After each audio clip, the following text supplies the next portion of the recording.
Another beautiful weather night. It's going to be chilly tonight, however. Temperatures expected to drop down into the 30s. And welcome to the opening week of Major League Baseball, presented by Burger King. Round 2 of this 3-game series between the Cardinals and the Cincinnati Reds. And hi again, everybody, alongside Chris Welsh. I'm Tom Brenneman. Welcome, as always, to Reds baseball. And here we are a week after the announcement about Joey Votto. And today the news comes down the pike. The Reds have locked up Brandon Phillips, 6 years on his deal. It's amazing what's happening in Reds country. It really is. It's a commitment to these guys who are cornerstone-type players, maybe once-in-a-generation type player. To keep them in a Reds uniform reminds me, Tom, back in the old days in the 70s when you could recite the lineup of the Big Red Machine. Well, that's what the Castellini family and the rest of the ownership wants to do here. They want fans around Redsland to be able to say, hey, Jay Bruce, Joey Votto, Brandon Phillips, they're going to be in a Reds uniform for a long, long time. And for a guy that puts up the kind of numbers that Brandon does, he joins some very elite company. David Wright, Hanley Ramirez, Kemp Kinsler, and all these guys have put up home run numbers, stolen bases numbers, but I don't think anybody on that list plays the kind of defense that Brandon Phillips does. And Brandon Phillips is thrilled to be staying right here in Cincinnati. I talked to my mom. We talked about it all last night, and I was just like, Mom, what should I do? I mean, the fans love me here. You know what I'm saying? I love it here. I mean, this is where I want to be. And she like, just go where your heart is. And, and next thing you know, they made it happen. And it was the best day of my life, man. And, I mean, I felt like this is home. And, and I'm going to try my best to go out there and work hard and try to bring a championship to the Queen City. Well, that's the idea, try to bring that elusive World Series title to Cincinnati. And you had the feeling all along, Chris, this guy, he meant what he said. He wanted to be right here. Well, he did want to be right here, but before you give the kind of money and the kind of years of that money to a player, you want to make sure that that player is a guy that wants to be the best in the league every day. Brandon Phillips plays every day. Ironically, for a guy that plays nearly every day, he's not in the lineup tonight. Tweaked his hamstring. He'll take a rest tonight. But here's a guy that you can depend on, just like the sunrise coming up every morning. Brandon Phillips playing hard, getting some ground balls, and leading this ball club. All right, when we come back, we'll talk about the pitchers tonight. Mike Leake making his first start of his 2012 year, coming off a rock-solid 2011. Kyle Loesch makes his second start of the year for the Redbirds.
disseminated without the express written consent of the Cincinnati Reds. A young lady may need that blanket tonight as we move into baseball. About 5 minutes away. Our weather report is brought to you by Thompson Plumbing, Heating, Cooling, and Drain Cleaning. Here's Tim Hedrick. Cozart is hitting the ball. Bruce is hitting the long ball. But team hitting in general, suffering just a bit. Going to be cool tonight, by the way. 48 down to 38. Team hitting is like eating donuts. Once you eat one, you just want to keep hitting. Right up the middle. Eat some donuts.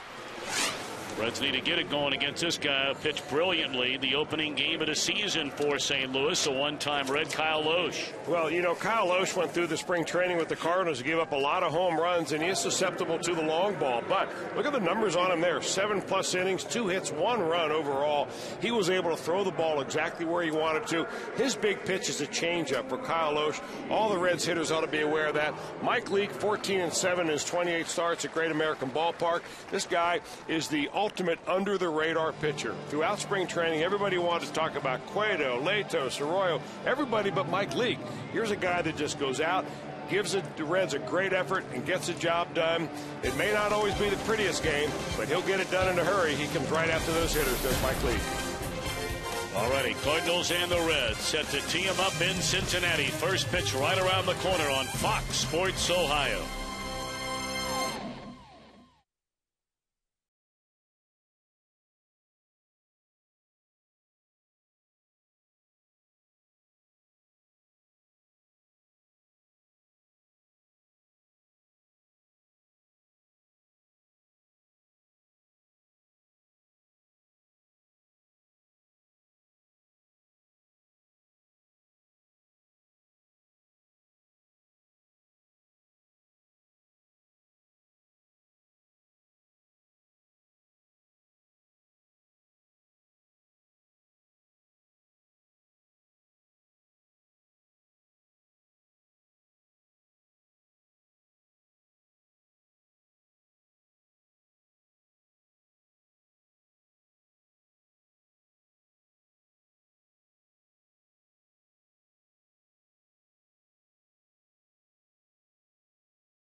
Well, we're underway at Great American Ballpark. Digging in is John Jay, getting the leadoff spot tonight. A night off for Rafael for a call. First pitch after the 1-0 count is on the ground to the second baseman tonight, Willie Harris. And Jay retired, 1 out. Mike Matheny, the youngest manager in Major League Baseball, 41 years of age. A native of Reynoldsburg, Ohio, just outside Columbus.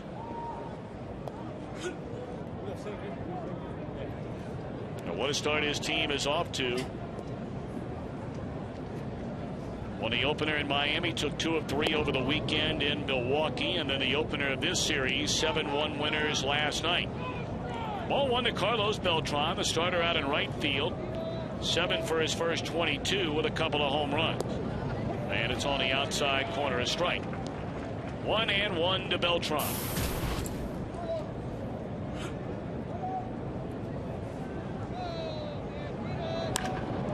Ball is clobbered into deep right center field, and the Cardinals have jumped in front 1-0. St. Louis hit 3 home runs in the game last night, and all 3 came in the very first inning.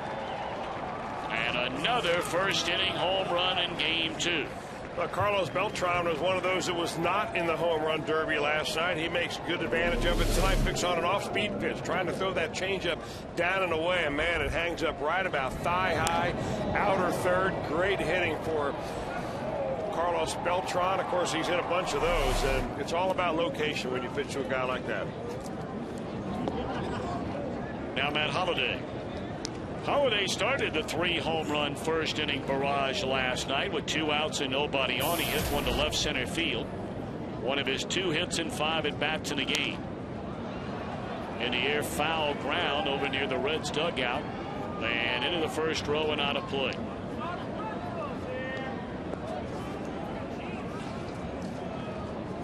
Well, you know the story on Mike Leake, drafted by the Reds with their first pick, the 8th overall out of Arizona State University in June of 2009, and of course was on the team's opening day roster in 2010. There's a liner into center field, a base hit. Cardinals lineup looks this way.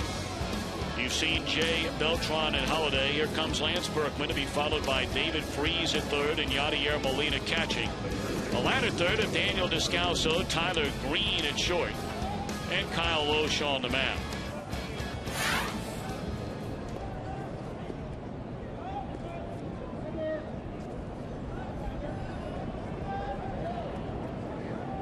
Of course, after being drafted in 2009, Leake did not play at all in the minor leagues that year. So when he wound up on the opening day roster in 2010, he became only the 21st player since the draft began in 1965 to play in the major leagues without appearing in a single minor league game. That's pretty staggering. Well, he was one of the most ready pitchers ever, Tom, and not necessarily from a power standpoint, but he pitches the same in the major leagues as he pitched in college, changing speeds, hitting corners. You saw the numbers on him. He only walked 38 batters last year in 167 innings. That's good control. And out of those walks, I would imagine half of those were probably what they call situational walks, where you may not want to pitch to a certain guy. It's better off if you've got a base open, go ahead and put him on. If he doesn't chase your pitch, you walk him. He's got good control over all his pitches, and he's going to need it. He's had 2 swings and misses on his changeup. You wonder if he's going to come back with a third one here to Berkman. He did and missed outside.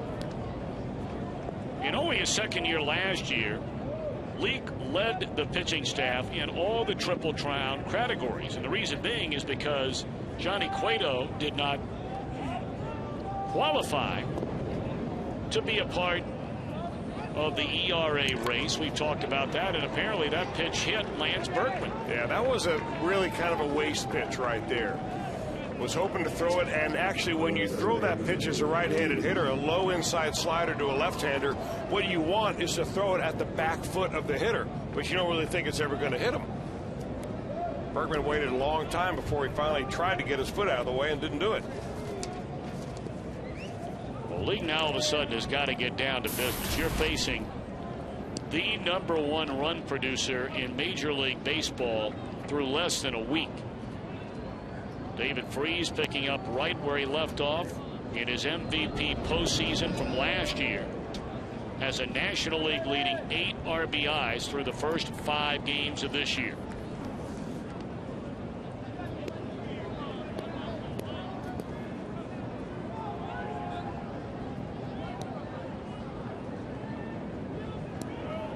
Of course, it's not always who you're facing, but when you're facing them. Every team in baseball is capable of getting on a run over a 5, 7, 10-day time frame where you just can't get them out. And to begin this year, the Cardinals are that team in the National League. They have just knocked the cover off the ball. Outside of one game against Zach Greinke. They are, but if you're pitching against them, you don't want to hear that kind of thing. What you're saying is, I've got to be aggressive. And right in this situation, he's got to be aggressive, down in the zone, see if Freese will roll over on one. 3-0. And he's missed down with every one of his pitches.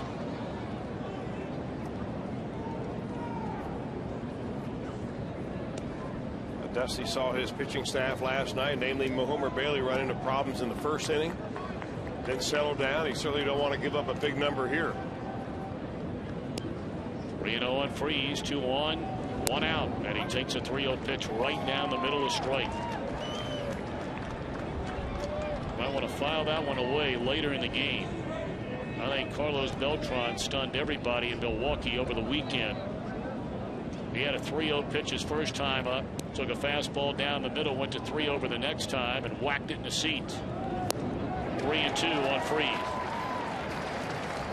That's actually a pitch right there that Mike Leake probably wished that Freeze would hit. You put that ball into play as low as it was, a sinking action, you're going to hit it on the ground somewhere. Now you've got to come back and throw an equally as good a pitch. Runners might be going here. Well, they were running 3-2 with 1 out last night, and Berkman was the guy who was on base. Of course, this time he's at first, Holiday the runner at second. They're not going, and it's rolled foul. The one manager that really stands out over a long period of time, regardless of the base runners, more times than not on a 3-2 pitch with 2 on and 1 out in an inning, would invariably start the runner seemingly every time, was future Hall of Fame manager Bobby Cox in Atlanta.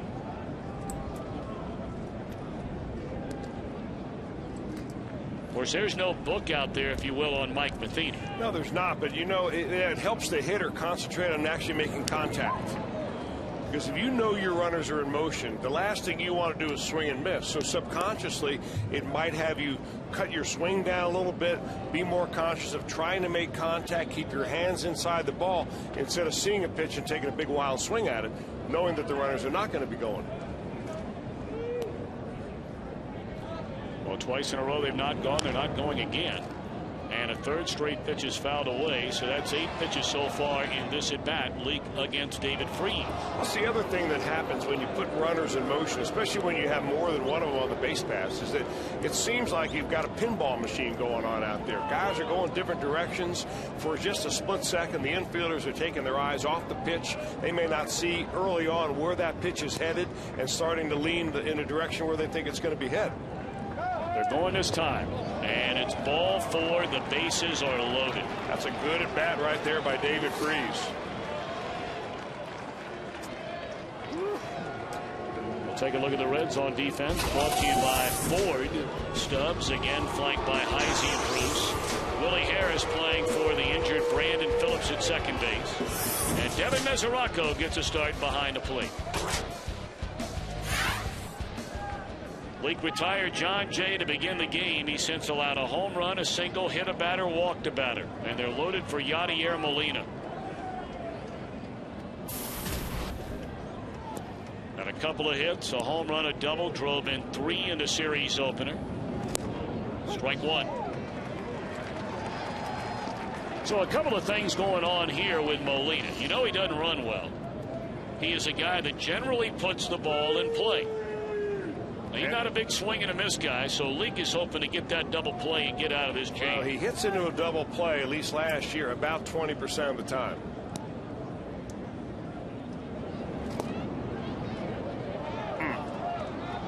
Well, that's the kind of pitch you throw that you think that you've threaded the needle out there, and it just misses just off the plate enough that you don't get the call.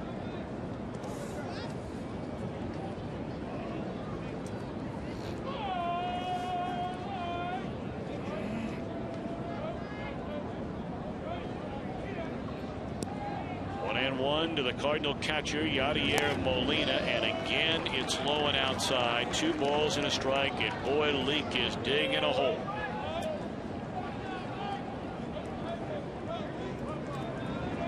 Holiday, Berkman, and Freeze with 1 out in the inning, and the Cardinals already in front 1-0.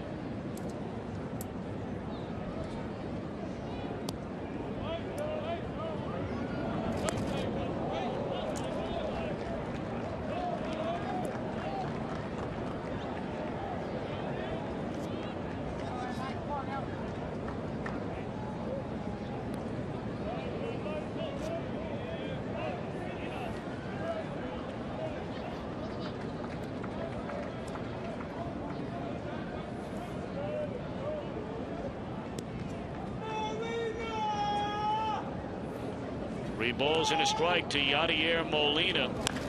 And a bouncer down to third. Rolling on the bag. Throw to first. And a double play as Votto digs it out of the dirt. How about that? Never had a doubt. Huh. Did you? Oh, no.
First inning, and Dusty Baker in his 5th year managing the Reds stacks him up like this. Willie Harris at second, Zach Cozart at short, Joey Votto, the first baseman, batting third.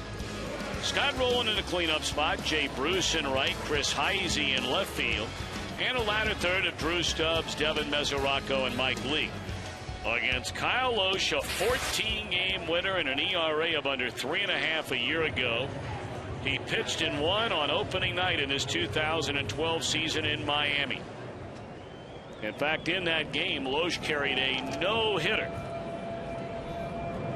into the 8th inning. Went 7 1/3 innings on opening night of no-hit baseball. 13 seasons in the major leagues for Kyle Lohse. Can't believe it's been that long. He broke in back in 2001 with the Minnesota Twins. Quickly ahead of Willie Harris at 0-2. Pitched for the Reds for a couple of years, based parts of a couple of years in 2006 and 2007. Overall, he's 3 games under 500 in his career, 103 wins and 106 losses.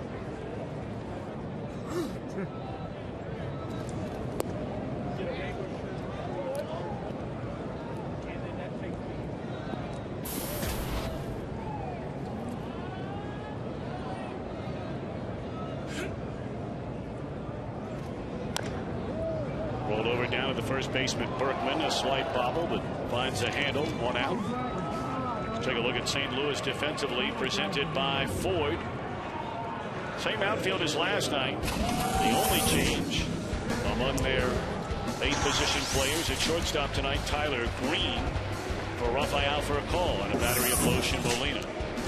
Well, you can take the boy out of the city. You can't take the city out of the boy. Our old buddy Bill Hemmer from Fox News is dialed in watching MLB TV from New York City, getting ready to make his way, of all places, to Uganda the day after tomorrow. But he's dialed into his beloved Reds, the pride of Elder High.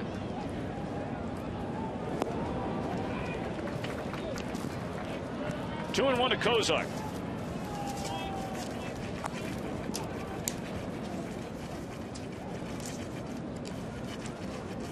Zach 7 out of 14 to begin this year. A home run, a couple runs batted in. He has 2 doubles and a 3-base hit. He knocked in, well, technically did not get credit for the RBI. He hit that rocket back to the mound last night. And by the time Jake Westbrook picked it up, After initially knocking it down, he tried to throw to first, threw it all the way down the line, and his error allowed a run to score. Freeze. That's a nice play. 2 out.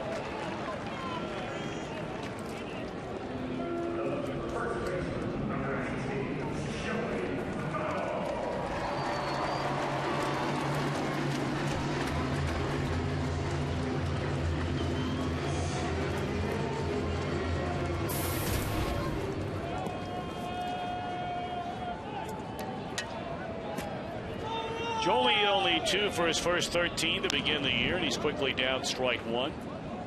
He does have a home run.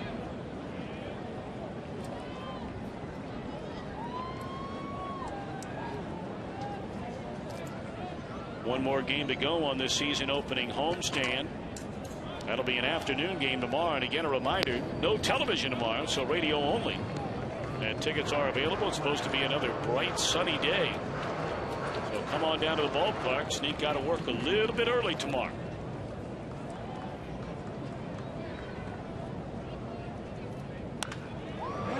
Base hit center field by Votto. Boy, he just does that about as well as anybody in the game of baseball. And what I'm talking about is hitting the ball back up the middle. You know, he plays a game when he's in the batting cage. Joey Votto does that. Everywhere you pitch the ball, he practices hitting it back up the middle. And the reason he does that is because when he gets in a 2-strike count, he wants to shrink his swing, shrink his approach, and hit the ball at the worst fielder in the field, and that is usually the pitcher. And that's about the last place you'd expect to get it when you see that pitch coming right in on his hands is back up the box. Roland drives one into right center field, but plenty of room out there, and that'll end the inning. A hit a man left. We played one where the Cardinals lead the Reds 1-0.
Cardinals come to bat here in the top half of the second inning at Great American Ballpark against Mike Leake with a 1-0 lead.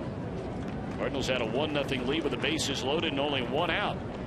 And Leake induced the double play ball on a 3-1 pitch off the bat of Yadier to Molina.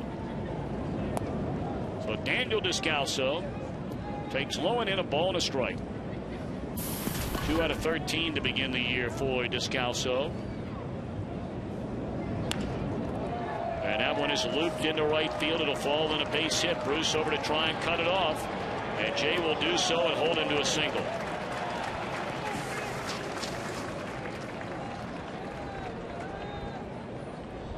Well, Descalso's thinking it's a double all the way, and he gets around first base. I mean, he comes out of the box hustling hard.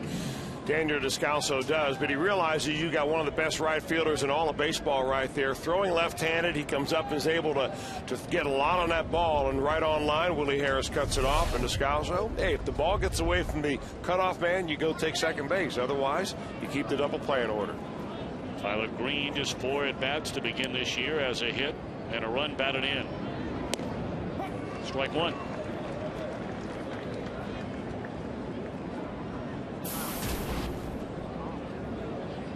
Tyler Green, a young man, highly touted minor league player in the Cardinals organization, and I really long for him to sort of jump up and snatch up one of those middle infield spots. It hasn't happened yet. There's a fly ball to center, 1 out. Let's get to our game storylines, brought to you by Elk & Elk, serious lawyers for serious injuries. Call 1-800-ELK-OHIO. Some big signings around baseball. You know about Brandon Phillips, Ian Kinsler with Texas, Carlos Santana in Cleveland. Ozzie Guillen flying back to Miami today, holding a press conference for some inappropriate comments regarding Fidel Castro, and the team suspended him for 5 games. They talk about teams quickly coming out of the gate. As Link throws, there's one, and that's a double play to end the inning.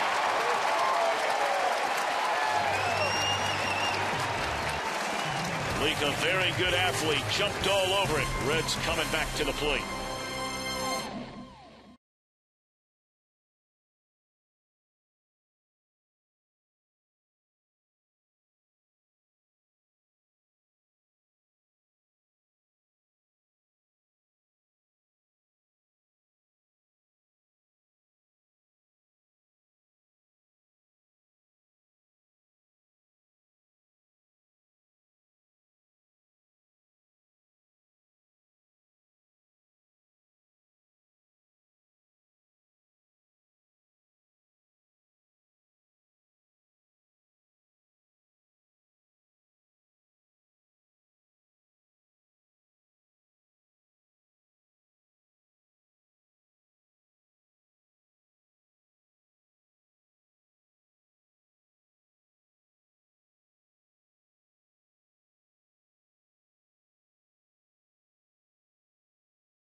Pitch. Alosha's going to turn around and just simply try to sacrifice right here, but it goes right back to Leake, who fields his position well.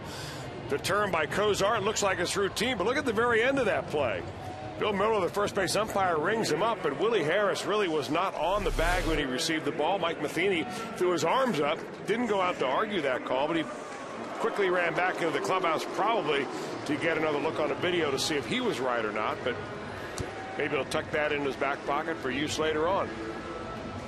So Loesch rubs up the new baseball. They'll face Jay Bruce, Chris Izey, and Drew Stubbs to begin the Reds' second inning. The Cardinals in front, 1-0.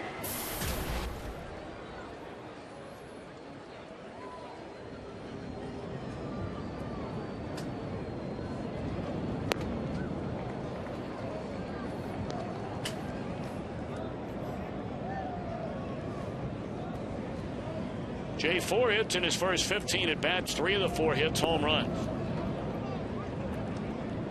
You know, Kyle Loesch is showing us tonight why the radar gun doesn't really always tell the whole picture. He's only thrown his fastball about 89 miles an hour, but every time he's thrown a first pitch fastball to a Red, they've been late. Bono was late. Swing and a miss. Bruce, swing and a miss. Roland hit that ball to right center field. Didn't really drive it, but he was just a little bit late on it. But his whole game is that pitch right there, that changeup.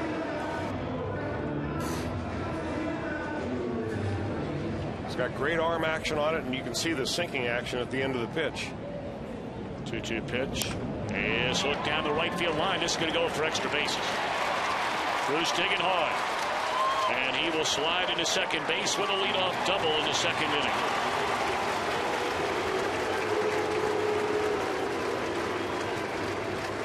Nice bit of adjustment by Jay Bruce, probably telling himself, you know what, I look bad on that previous changeup. He's probably going to throw me another one at some point. And he waited back just long enough to hook that ball down the right field line. That slow-mo brought to us by Performance Honda.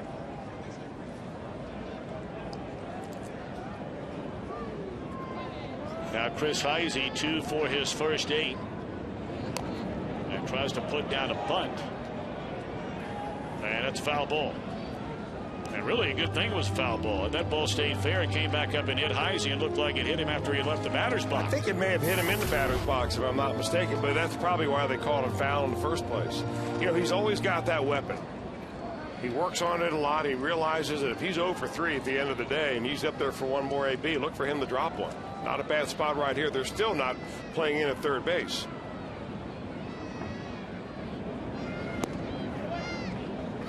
Heisey already has a bunt hit this season. I mean, David Freese a couple of steps behind third base, so even a mediocre bunt down the line with Heisey's speed may net him a base hit. 1-1 on Chris Heisey. And it's hooked to the third baseman. It will not advance a runner, and there's one out in the inning.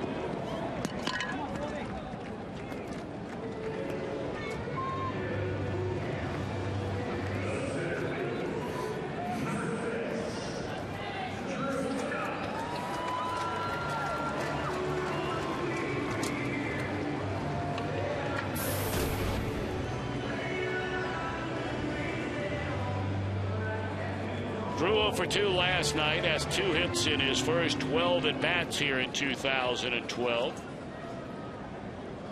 He did draw a walk in the game last night. Reds drew 4 of those in the first 2 innings against Jake Westbrook, but they couldn't take advantage of having a couple of guys on in each of those innings and would not get their first hit until there were 2 men out of the 5th, and that's when they scored their only run.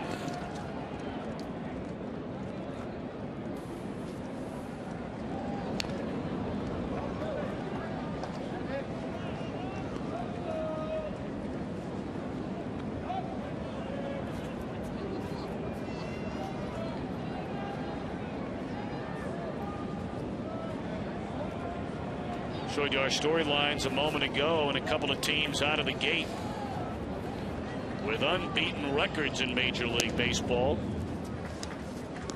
The Detroit Tigers won again today, beating Tampa Bay by a final count of 5-2. So the Rays fall for the first time.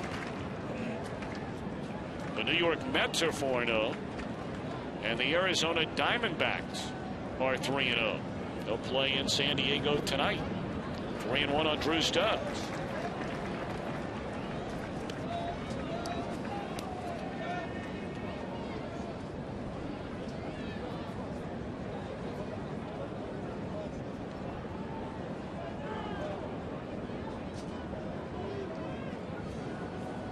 Jay carries a tying run out there at second base with 1 out, 3-1 to Stubbs. And this will be the second out of the inning.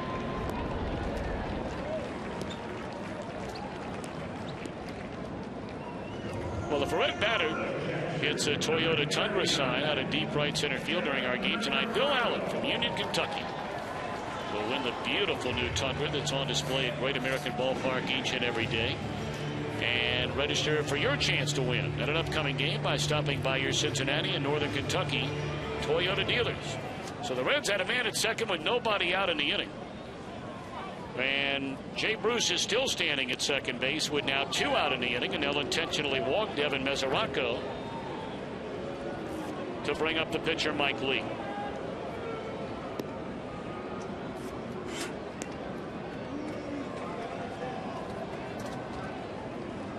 It's very interesting how managers handled this situation, you know, one to the next. I recall years ago when Jim Leyland was the manager of the Colorado Rockies, and in a game in Arizona, second inning of the game, identical situation, runner at second base, pitcher coming up next. He did not walk the number 8 hitter. Number 8 hitter got a base hit, drove in a run, and I wondered why he didn't walk the guy. And having known Jim Leyland for a long time, he said, that's the most ridiculous thing I've ever heard. He said if your pitcher can't get the number 8 batter out in the second inning of the game, then you've got a myriad of problems. Yeah, really what you do here, I mean, it's different if you've got a hitter up there who has owned this particular pitcher. But here you got Devin Mesoraco, who's never faced Kyle Loesch before, at least as far as I can tell. So I would think that the advantage would be with Loesch. And now you're turning the lineup over so that the Reds, even if Leake now makes it out, will lead off the next inning with Willie Harris, leadoff hitter. Leake's a good hitter. There's his numbers with 2 outs and runners in scoring position right there. And a career batting average of .262. He has 27 hits already in his young career. Yeah, sometimes managers just play hunches.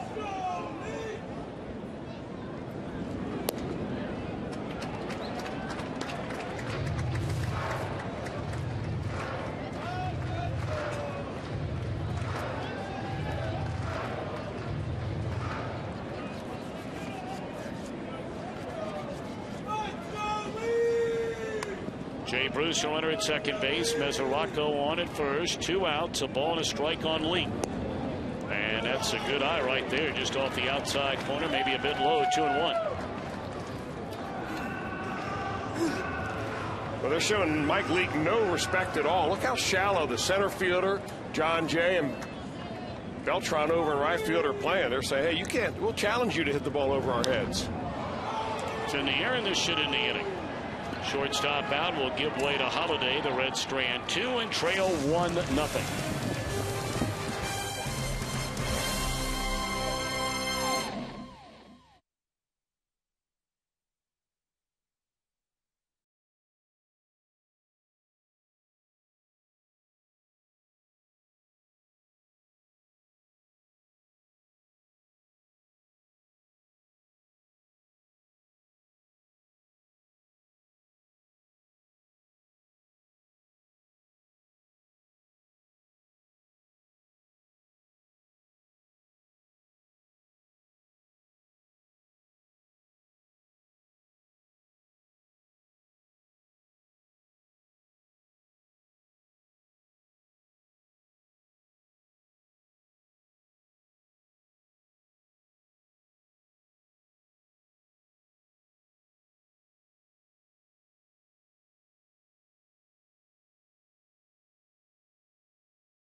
Go to the third. It's Miller time.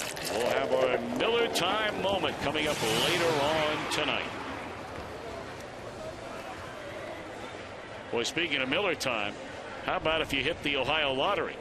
The Mega Millions jackpot up to over $31 million. And that drawing will be held at 11 o'clock tonight.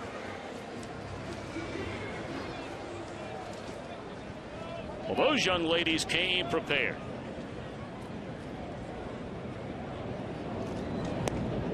I mean, the kind of winter we have been blessed to have here in Greater Cincinnati over about the last 4 or 5 months. Some of those coats have probably been packed up, but you had to break them back out for the old ball game tonight.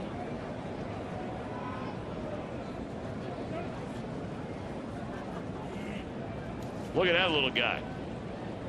Got the jacket, the sweatshirt, the hoodie, a glove, and now a souvenir.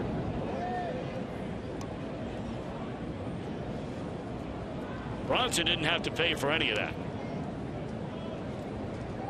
Well, he lives in Florida. He probably borrowed it. Might be right.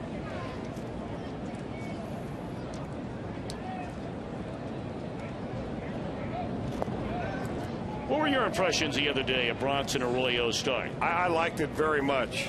I like the fact that he was able to throw the ball where he wanted to, and that's really what it is for him. He got so hung up last year on his lack of velocity that he tried to throw harder and harder, and he left balls out over the plate. He changed speeds. He used his breaking balls nicely. His changeup was good. Well, he was really good for 6 innings. Yeah. And then that last inning. Yeah, nowadays, though, you get 6 innings out of your starter. That's why you have middle relievers.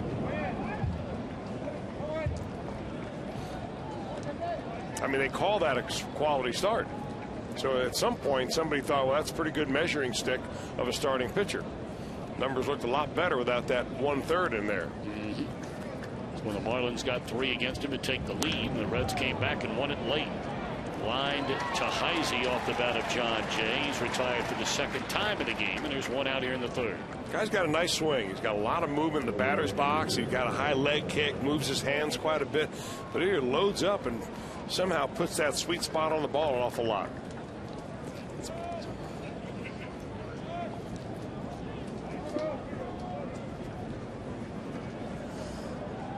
Now Carlos Beltran rolls over one to the right side. He homered his first time up. Willie Harris throws him out this time.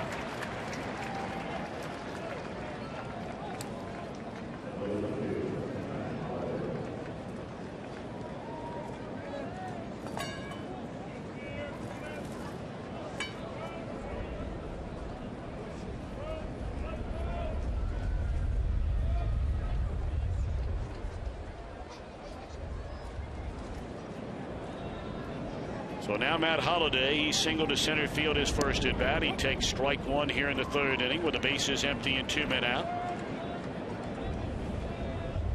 Talked a little bit about Albert Pujols, of course, leaving the Cardinals after having spent his entire career with that franchise, and certainly made his mark as one of the greatest players in the history of the game through his 11 years in St. Louis, but now with the Angels. So that number 3 spot in the batting order now belongs to Holliday. Boy, and you could go around the entire major leagues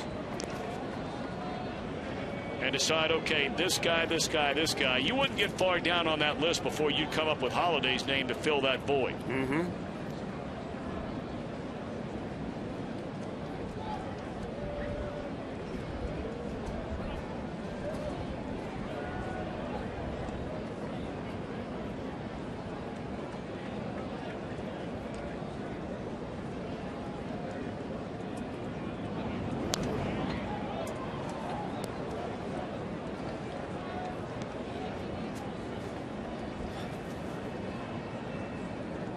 Holliday, a former batting champion with the Colorado Rockies, a 5-time All-Star. And now the 1-2 on the ground. A very quick, productive inning for Lee. Reds come to bat. Top of the order due up, down a run.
Fox Sports Ohio, brought to you by the 2012 Ford F-150 Motor Trend Truck of the Year. By Cincy USA, let us be your travel guide to Cincinnati, USA. Visit CincinnatiUSA.com. And by Skyline Chili. Game time is Skyline time. Stop by your favorite Skyline Chili today.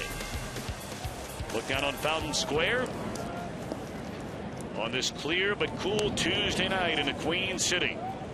Cardinals and Reds in Game 2 of this 3-game series. And in the bottom of the 3rd inning, Kyle Loesch and the Redbirds a 1-0 advantage.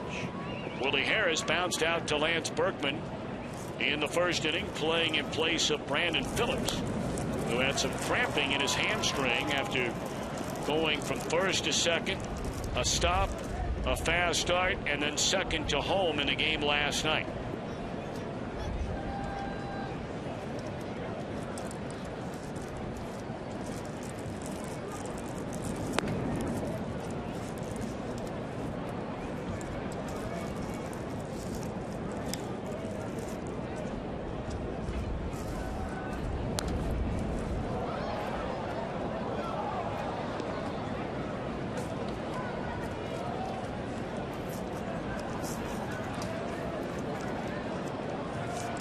Harris, born and raised, still makes his home in Cairo, Georgia. And for a 2nd time, he hits it right at Lance Berkman. Well, mark your calendars for the end of the month, 27th, 28th, 29th of April, the Reds' first 4 for $48 ticket deal. For $48, you get 4 view-level tickets. Those are great seats. And you get a voucher for a large La Rosa's pizza. So cheer on the Reds. They take on the Astros. Reds 4 for $48 ticket deal begins. 381 Reds, 381 REDS, or visit Reds.com/4 for $48.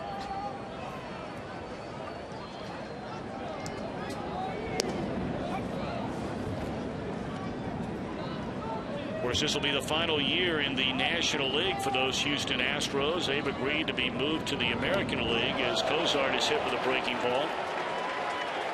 Astros will go to the American League beginning next season. Well, Cozart's kind of laughing down there after this breaking ball hits him. And that's about the worst thing that a pitcher feels, right? Because your ball just slips out of your hand. It's only going about 60 to 70 miles an hour. You're not going to hurt a guy. Not even going to be able to brush him back off the plate with it. So you feel like it's a wasted at bat from a pitcher standpoint. But it happens right in front of a good guy to have at the plate right now.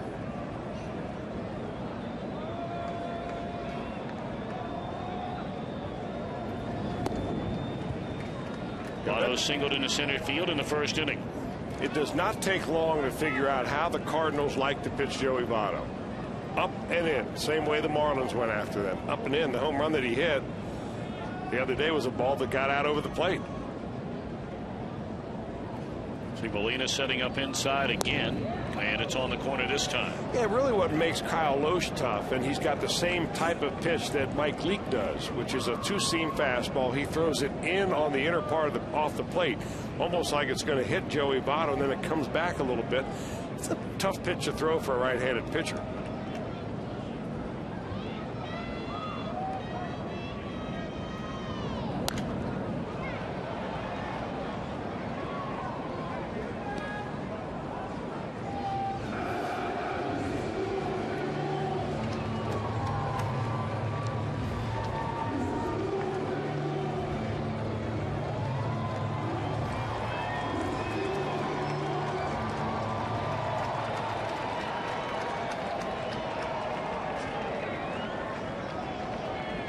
Votto behind it, 1 ball and 2 strikes. Cozart, a good lead held on by Berkman. He'll draw a throw. We talked about it on opening day. Cozart, his last full healthy season 2 years ago, stole 30 bases for Louisville.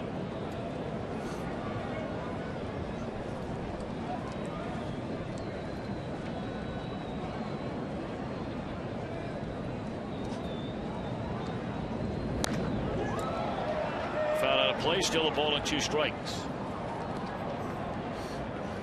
Reds have only attempted one stolen base here through the first 4 games of the year, and they were thrown out. Yeah, it's kind of odd because they ran like crazy down in spring training. That was one of the things they said that they would do a lot of, which is push the running game. Just have not had the opportunity yet.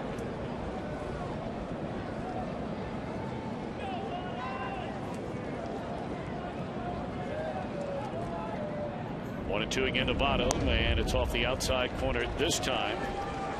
So 2-2 to Joey Votto. Reds down a run, batting in the last of the 3rd inning. This is the old get a decision pitch count. Look at those numbers for Votto. When you put guys on base, that's career. Almost 340. And an on-base percentage of nearly 45%. In the air, but right at Holiday.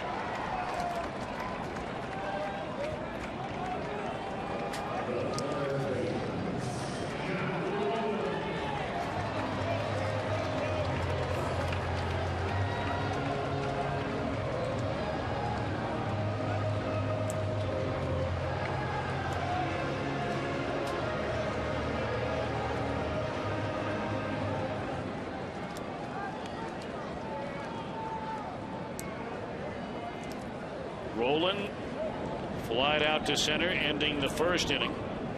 Cozart at first base with 2 men out.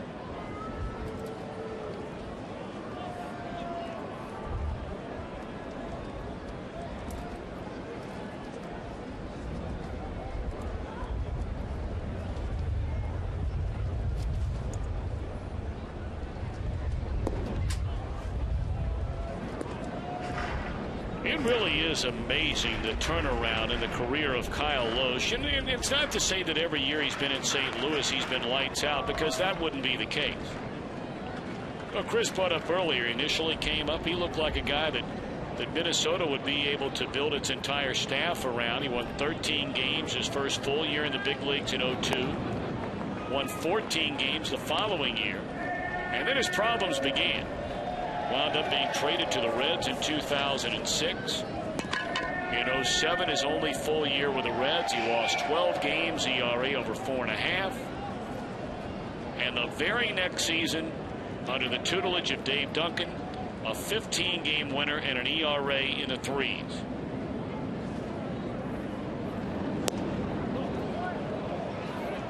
In 2009, he wasn't the same pitcher. 2010, he got hurt, only made 18 starts. But he came back healthy last year and had the best season of his career.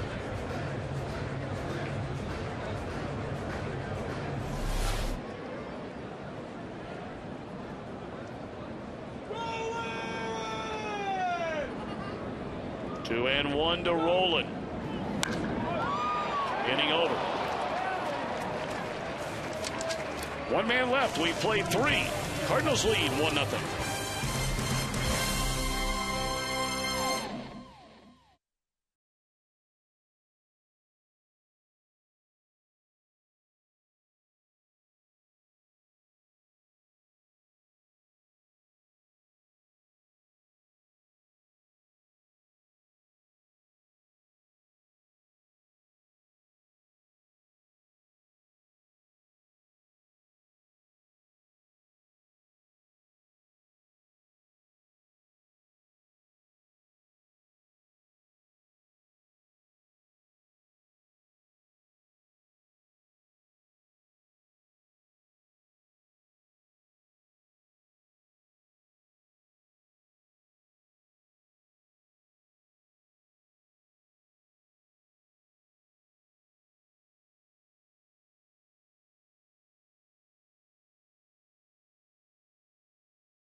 Yadier Molina against Mike Leake.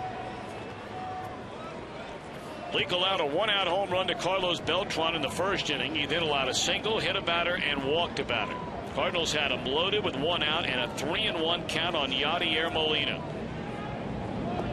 But Molina rolled up the third base line. Roland caught it, tapped the bag, threw to first. Votto dug it out of there. And only one Cardinal has reached base since.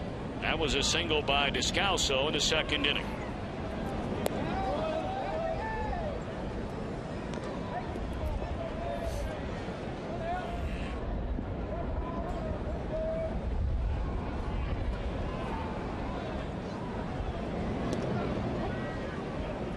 Two and one to Berkman. Berkman was behind in the count, 1 ball and 2 strikes when Leake tried to come in and actually hit Berkman in the back foot, left foot. 2-2.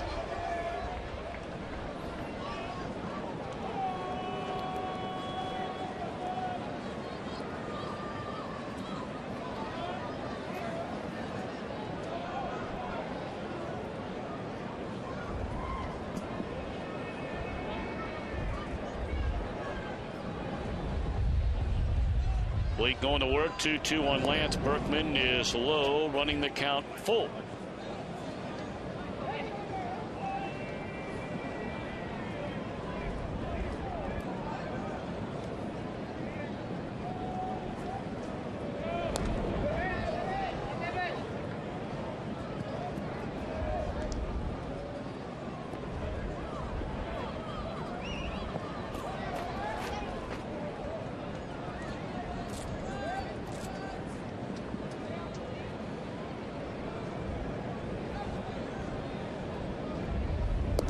Struck him out on a pitch up and away. First strikeout of the game for Mike Leake. Well, moms, dads, grandparents, why not give your son or daughter a big league experience of a lifetime with the official Reds baseball and softball camps presented by Safeco Insurance? All campers receive their own Reds uniform, special instruction from a Reds coach. You'll be brought on the field for a VIP experience and a guest appearance by one of the Reds. For more information on the official Reds camp, visit reds.com/camps tonight.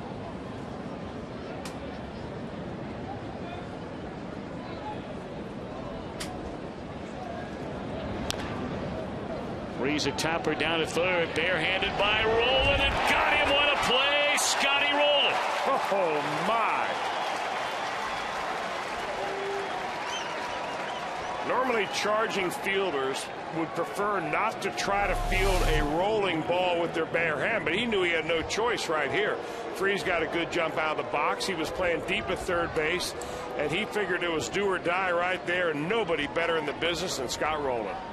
Man, what a play. That gets me fired up.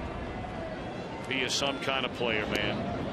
He might be getting older, and he might not put up the same numbers that he did as a younger man. That remains to be seen. But boy, if you're a little boy or a little girl that plays baseball, softball, I can't think of anybody that I would rather have them imitate a player's game, approach, the way you carry yourself on and off the field. And it's not to say there aren't a lot of good players out there where you can do the same, but there is none better to try and emulate than Scott Rowland. That is a ball player.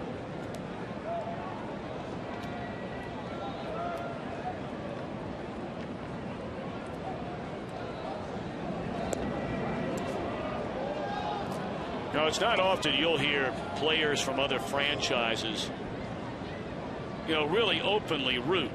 Not to say they're rooting against, but so many of these Cardinals, not necessarily the players in the uniform now, there are some of them, but the staff that have been with the Cardinals for a long time, that were there when Rowland was there, they're all rooting for Rowland to come back and play well. Molina with a 2-out double to left field. So the inning will continue for Daniel Descalso. Well, what a difference Yadier Molina has had in the course of his career. When he first came up to the major leagues, he was always a good catcher. Great guy behind the plate, handled the game well, threw well. But, man, he has worked on his hitting. He's become a strong hitter. Hit a ball last night right out of the center field home run area, right off the batter's eye area. That ball was a rocket. Come a long way offensively.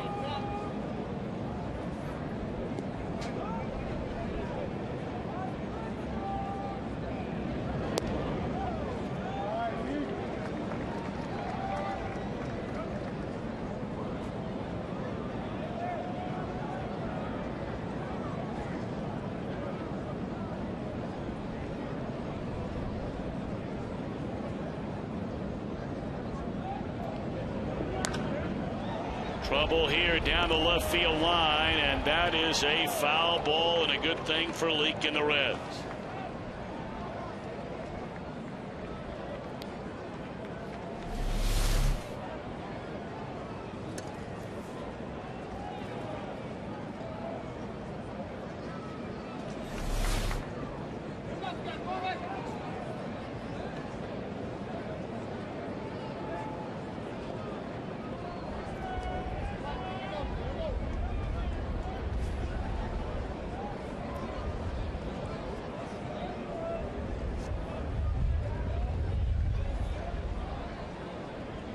Leake ahead of Descalso at no balls and 2 strikes, trying to keep it in a 1-0 game here in the top of the 4th.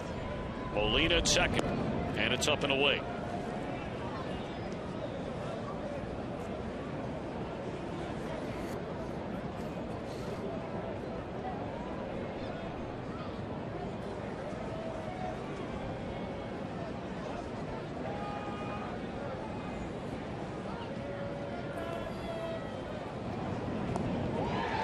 Getting over on the swing and a miss. A hit, a man left. The Reds come to bat in the bottom of the 4th. Still down a run.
We celebrate the 100th anniversary of the opening of Crosley Field.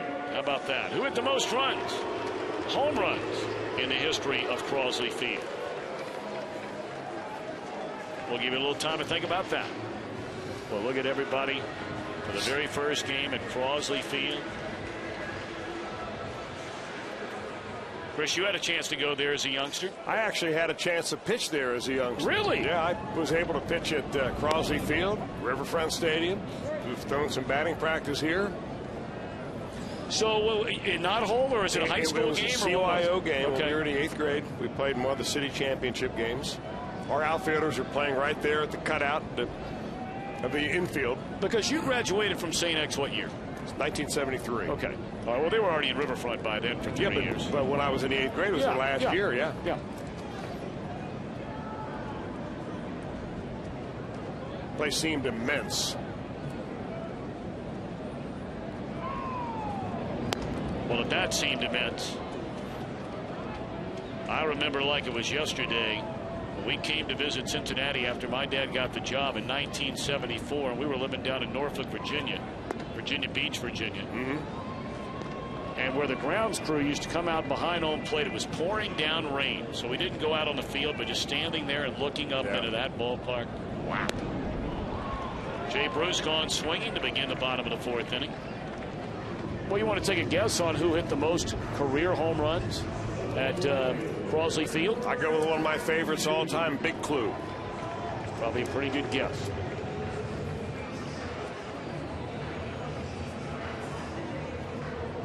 And that's exactly what it is the guess.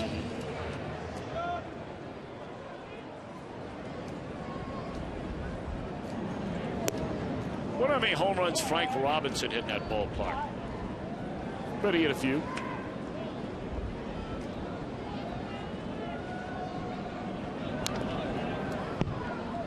Heisey hit that ball off the end of the bat. Tough to do.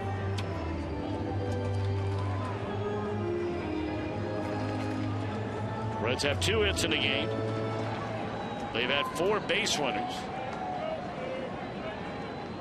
Mesoraco was intentionally walked, and Cozart was hit on a breaking ball that just slipped off the fingertips of Kyle Loesch back in the 3rd inning. Well, the Reds on offense so far anyway in the first game and a half of this series have been very quiet.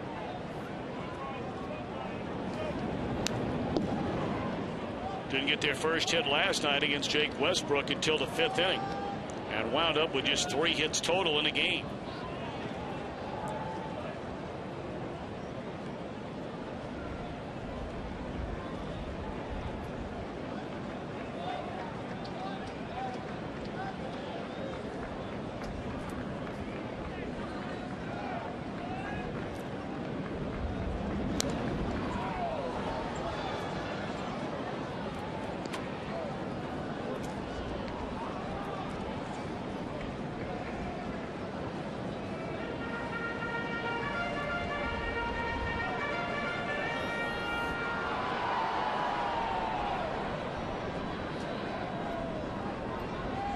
One ball, 2 strikes. Loesch looking in. Okay's assigned with Molina. And a fly ball right center. Jay had it played that way. 2 out. Right now on FoxSportsOhio.com, you can join the Hall of Famer Hal McCoy for a live in-game chat. Plus get Pat McManaman's NFL mock draft for both the Bengals and the Brownies. And for everybody, get it all at FoxOhio.com, presented by 1-800-SAFE-AUTO and SafeAuto.com.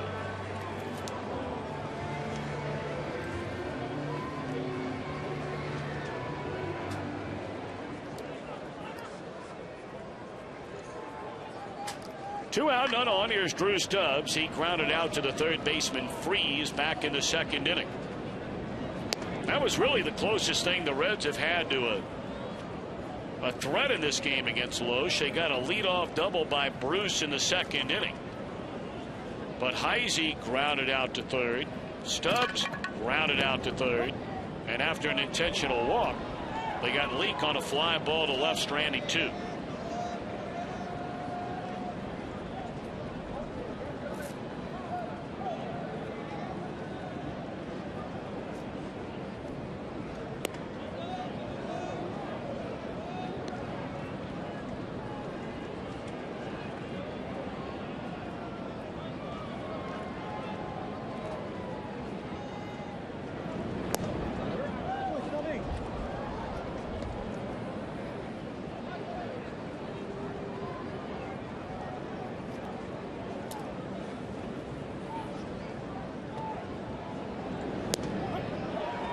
And the inning is over. Reds are gone 1-2-3. A couple of strikeouts in the inning for Loesch. Move to the 5th. 1-0 St. Louis.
Baseball on Fox Sports Ohio, brought to you by JTM Food Group, creating great dishes together with the food service industry for over 30 years. By your Cincinnati and Northern Kentucky Toyota dealers. For a dealer near you, visit buyatoyota.com, and by Burger King, a proud sponsor of the opening week of Major League Baseball.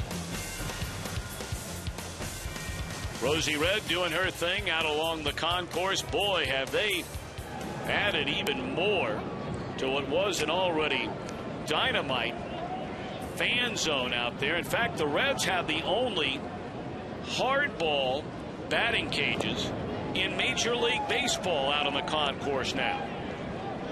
They built a beautiful new infield, much like the one we've seen out in Arizona at the Goodyear Ballpark, where the little guys can come out there and play wiffle ball on a full regulation field. You can hit a home run and whack it out of the stadium. It looks like a mini ballpark over there.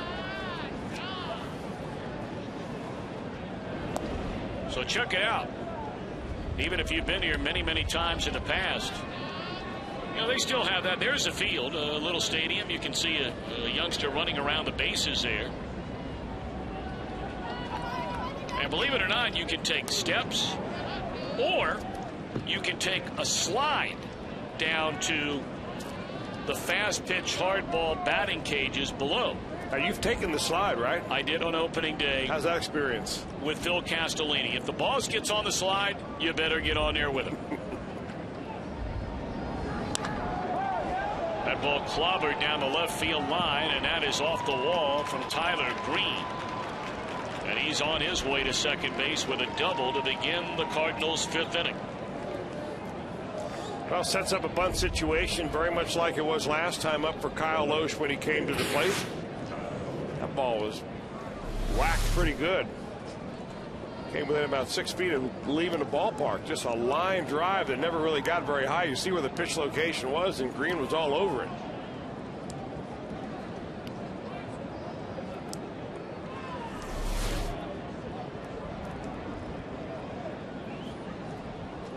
So now you got to figure that Loesch will be up there bunting. Roland will be charging. So will Joey Votto.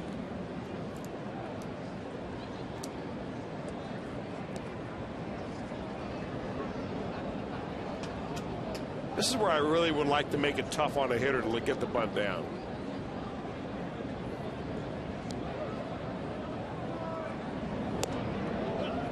Well, we saw the Cardinals do it to the Reds last time when Homer Bailey, rather than bunting up the third base line, bunted to the first baseman, and they got an out. Well, I mean, from a pitcher standpoint, you know, there's two schools of thought. One is go ahead and throw a strike, let the guy bunt the ball, get the out, and then go from there. The other is, if this guy's not a real good bunter, I'm going to make it really tough on him.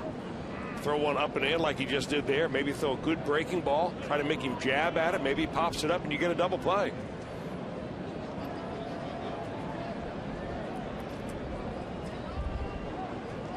I always thought a good slow curveball is a good pitch for a pitcher to throw on a bunt. Because sometimes get anxious, and some guys do, and they kind of jab at it and they pop it up, or they bunt it right back to you while you're charging. 0-1, and there's that breaking ball you talked about.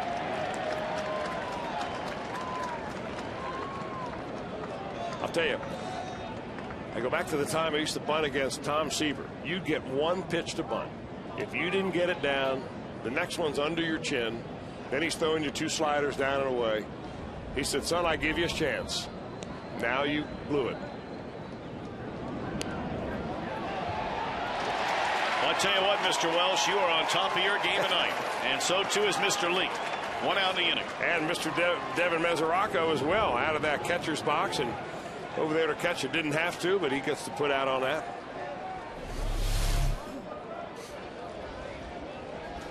See, when pitchers practice bunts, they don't usually go in and face a guy who's throwing curveballs. In fact, when most batting practice is thrown, it's all straight anyway.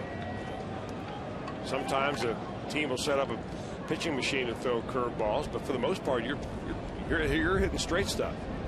All right, now you roll over back to the top of the order. John Jay has bounced to second, hit the ball hard his last time up, lining out to Heisey in left field. Cardinals with a 1-0 lead, batting here in the 5th. Runner at second, 1 out. Time was called and granted. Wow. That was rather late right there for Dale Scott to grant John Jay time. Well, you're never really sure how long it took for Dale Scott to grant him time. You have to ask for permission.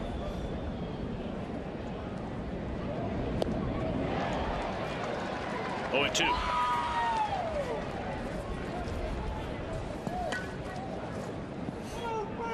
Milwaukee has jumped all over Paul Mahalan. Still batting in the first inning at Wrigley Field with a 5-0 lead.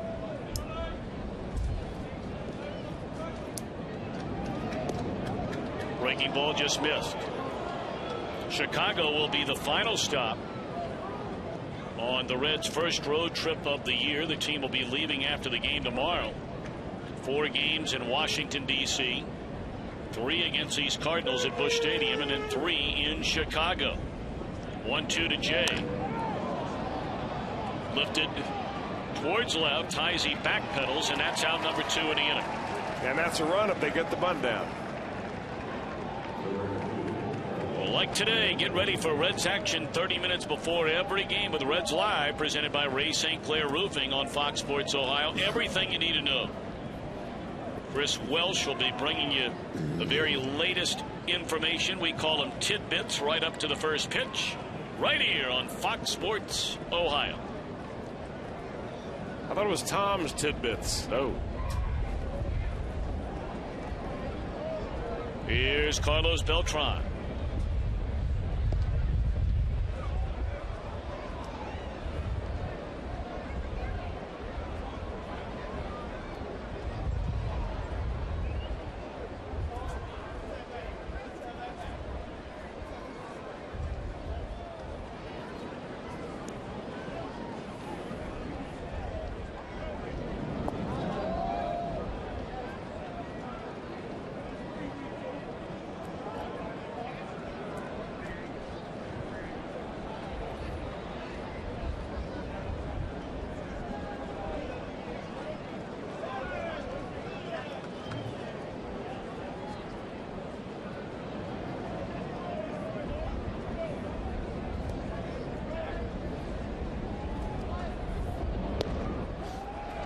Good 2-0 pitch right there on the inside corner. That is a pitcher's pitch at 2-0. 2-1 now to Beltran. Well, what makes Mike Leake so good is the fact that for a guy that doesn't throw hard, he controls both sides of the plate very well. He doesn't only pitch to one side low and away.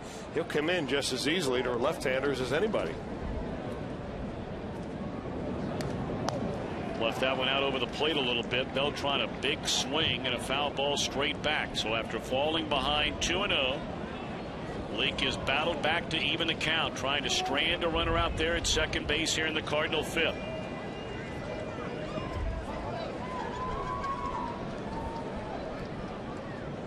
The inning began with Green's double, and he still stands there with 2 away, and that's the end of the inning. Leake 5 innings of 4-hit, 1-run baseball.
To our AT&T trivia question, who hit the most home runs at Crosley Field?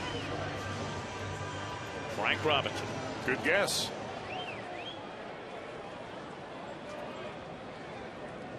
Hall of Famer, of course, his number retired, number 20 by the Reds. Truly one of the greatest players in the history of the game. Mesoraco intentionally walked his first time up, and this time he pops up in foul ground to Berkman. Well, the Reds are having a mighty hard time squaring anything up against Westbrook last night and Lowe so far tonight.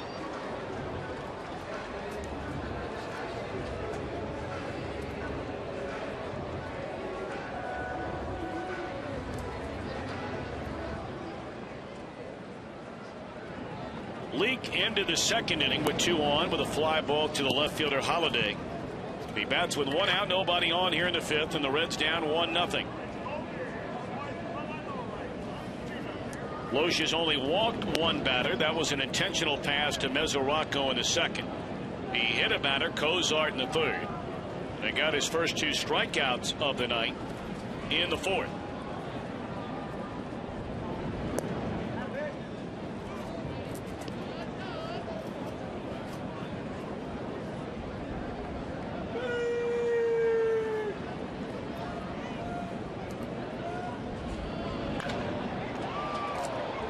Freeze to the glove side, 2 out. Sundays here on Fox Sports Ohio after the ball game, join Tom Brokaw for Boys in the Hall. This week, Frank Robinson. So tune in for that. Sundays presented by Subway Restaurants, where winners eat.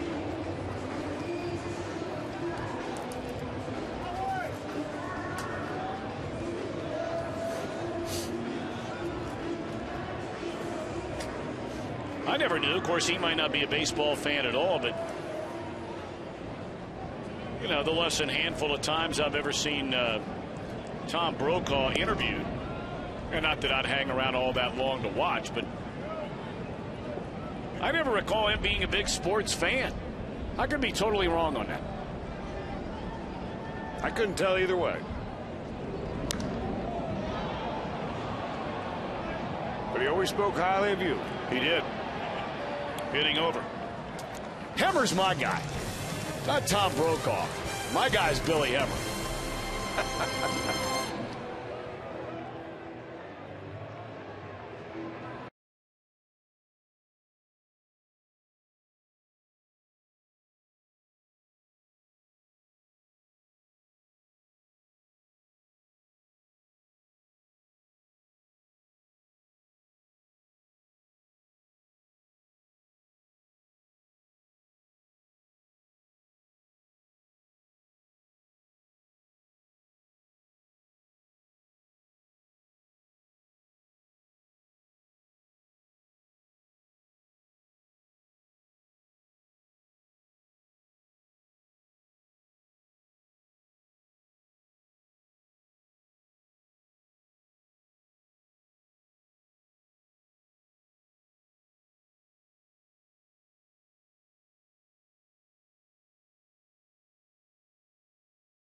Reds turn to double play. Scott Rowland has made a pair of marvelous plays defensively, and Mike Leake, after that very shaky first inning, has been lights out ever since. He's only allowed 3 hits over the last 4 innings. He has struck out 3, and he'll get an out off the bat of Holiday on the first pitch here in the top of the 6th inning, and foul ground of Otto. You know, sometimes, Tom, the game takes on a pitching energy or a non-offensive energy, and that's the way it seems to go. Neither team really getting great swings on against either pitcher. A lot of easy outs on the night. Hey, Reds fans, if you're in the restaurant industry, let JTM Food Group help you with great tasting, healthier products for your menu. JTM. One of the great companies based right out of here in Cincinnati, Ohio. The Moss Boys.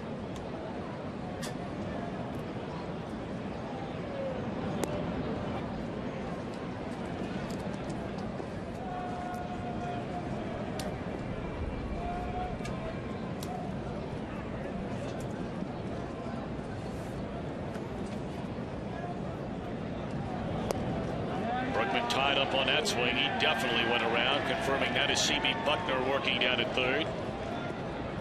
Angel Campos out at second, Bill Miller at first, and Dale Scott behind the plate tonight for game 2 of this series.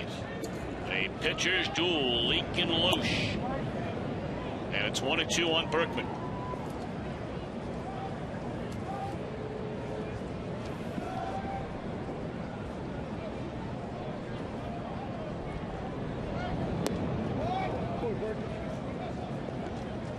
Lincoln knocking on the door of 90 pitches. This will be number 87 coming up.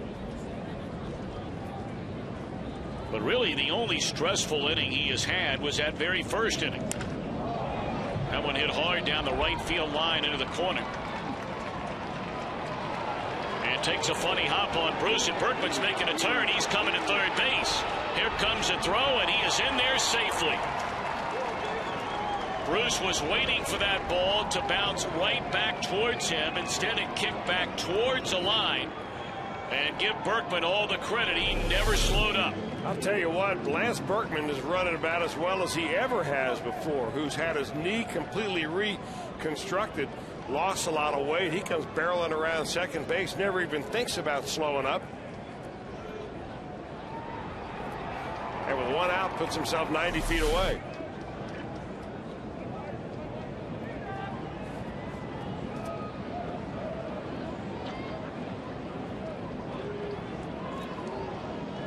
So now everybody in along the Reds infield as David Freese looks at a strike on the outside corner.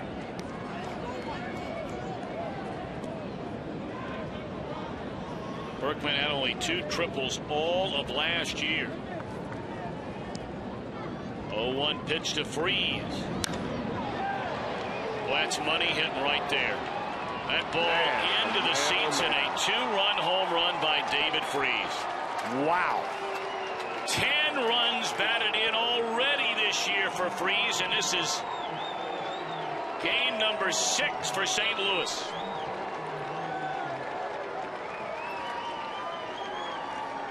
Well, if you've got a young man at home, want to teach him a swing, this is the one you want to emulate right there. Keeps his hands back, drives as much as he can, everything he can to right center field.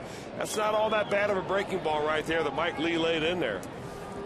We can't believe it. Hits the top of the fence and gets out of here in a 3-0 lead. Boy, does he just stay back and use his hands. Brought up earlier, the only challenge for Freese that has held him back is staying healthy. He's never played more than 97 games in a major league season. Had broken bones in both of his feet, an ankle, got hit on the hand last year.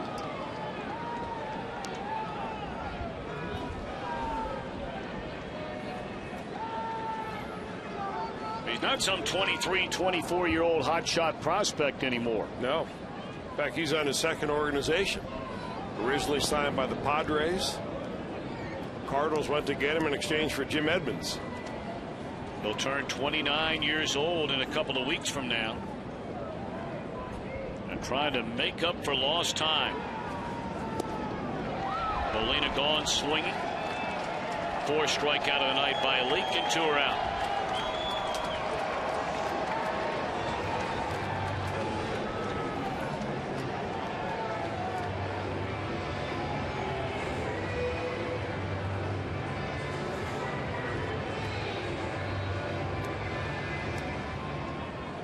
So here's Descalso, who is single to right and struck out. Well, the Reds have got to find some way to generate some offense here. They've got 2, 3, and 4 in the batting order. Coming up in the bottom of the 6th inning as Sam LeCure begins to get loose in the Reds bullpen. There you look at Juan Porky Lopez. He's all bundled up tonight.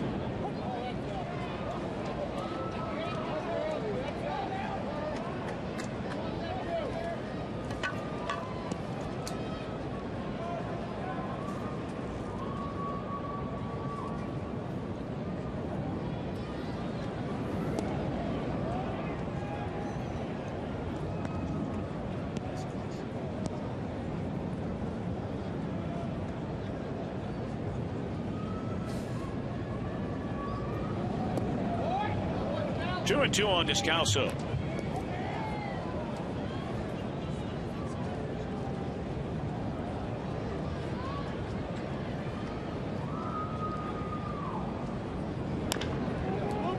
Votto will back up. Underhand feed to Leake, and that is all but damage done. A triple by Berkman. A 2-run home run from Freese. 3-0 Cardinals.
Tonight for the Reds, they only have 2 base hits.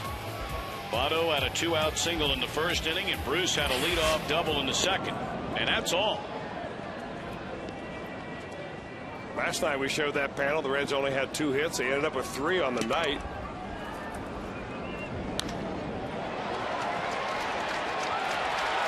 That one will find a gap. This ought to be 3 bases for Cozart easily. And it is. Man.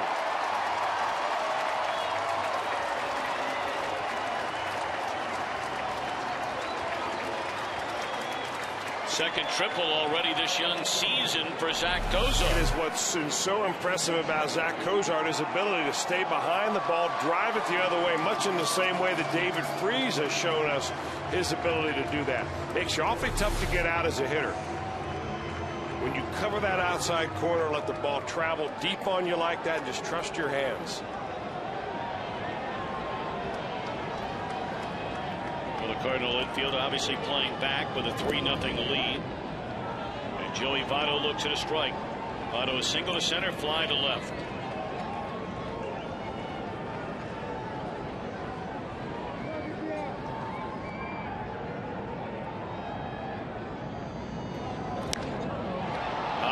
Fly ball left center. This will bring in a run, but it'll be the first out in the inning. Sac fly RBI by Votto, and it's a 3-1 ball game.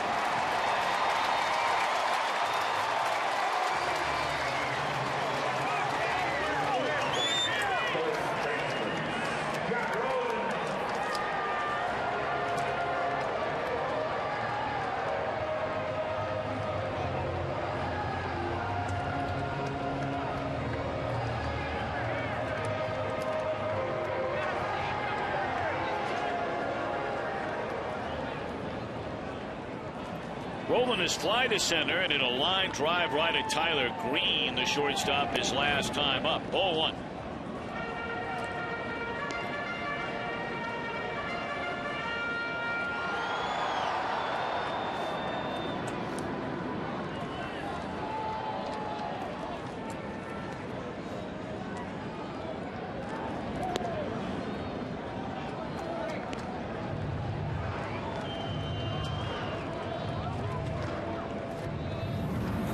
Logan Ondrusek has joined LeCure in the Reds bullpen. 3-0 now to Roland. Mike Lee cruising right along and surrendered just 1 run on 5 hits through the front 5, but allowed a triple and a home run to Berkman and Freese in the top of this inning. The Reds have gotten 1 of those runs back, but they're still trailing, this time by a pair. 3-1 to Roland.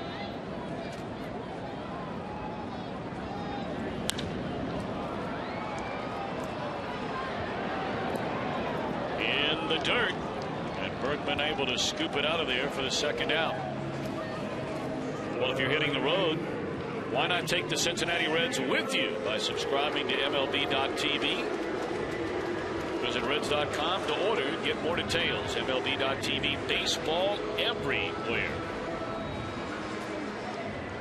Now Jay Bruce. He is double to right and struck out.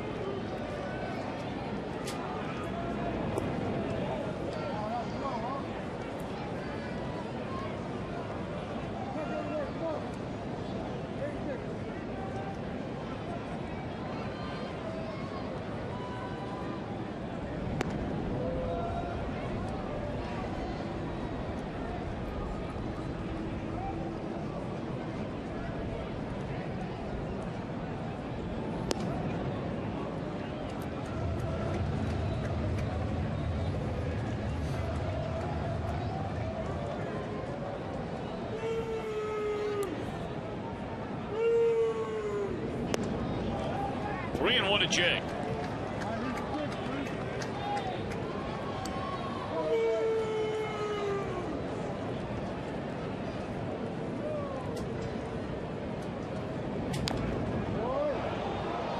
Well, that's a guy who really has matured over the year right there with Kyle Loesch. Falls behind 3-1 and then pulls a string 80 miles per hour and had Jay way out ahead of it. Well, you mentioned that Dave Duncan had such an important part in his maturing as a pitcher, and he had. Before he went over to the Cardinals, he was primarily a fly ball pitcher. Dave Duncan said, look at the potential of him as a sinker ball pitcher, and his ground ball ratio went way up, and so did his effectiveness. Second time tonight, Jay hooks one into right field, and he has his second hit. So the inning will continue for Chris Heisey. Come to the Reds, stay for more fun. Take a walk on the wild side. Visit the world-famous Cincinnati Zoo and Botanical Garden. Why not make it a weekend getaway? Book your stay at CincinnatiUSA.com and tell them Jim Day sent you. Mr. CincinnatiUSA.com.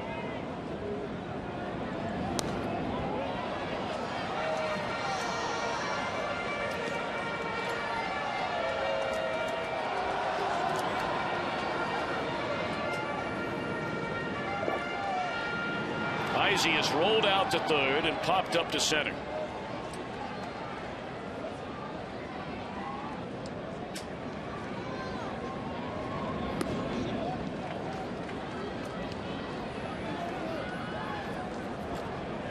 Of course, there's no set or designated factor that decides whether it's Heisey or Ryan Ludwig in the lineup. Ludwig won for his first 7.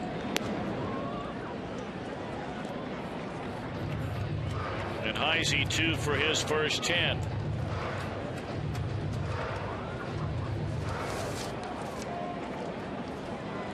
You can pretty much take it to the bank that we'll see Ludwig getting the start in the outfield tomorrow.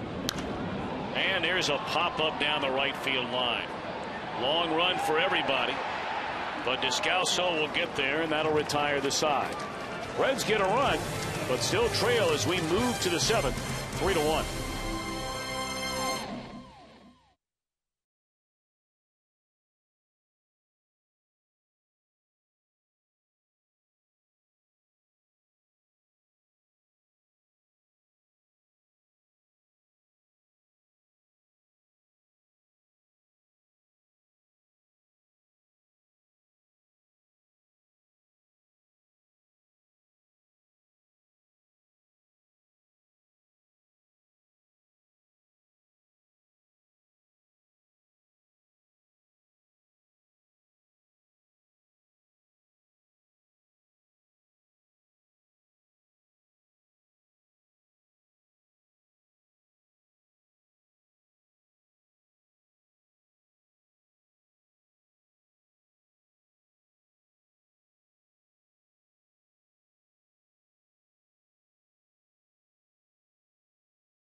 Sports Ohio, being brought to you by AT&T, the nation's largest 4G network. AT&T, rethink possible.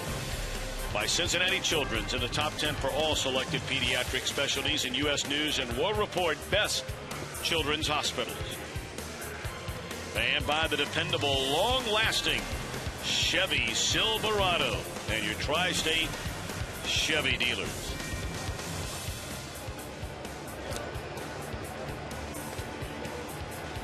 Cruising up Vine Street in downtown Cincinnati. Boy, what an unbelievable job they're starting to do up on the northern part of Vine Street. Once you get beyond Central Parkway there, all the new restaurants and nightlife up that way.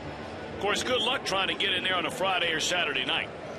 I sat down there for 2 hours waiting around one night. Really? Yep. Did you let them know who you were? Maybe that's the reason why. They didn't know, and nor did they care. They were looking for the paying customer. And here comes Sam LeCure. Well, from Leake to LeCure, not a bad start for Mike Leake. Another 6-inning performance. That's pretty much as good as gold for him. You can pencil him in at the beginning of the ball game. Sam LeCure, he's a Missouri boy. Born in Jefferson City, Missouri.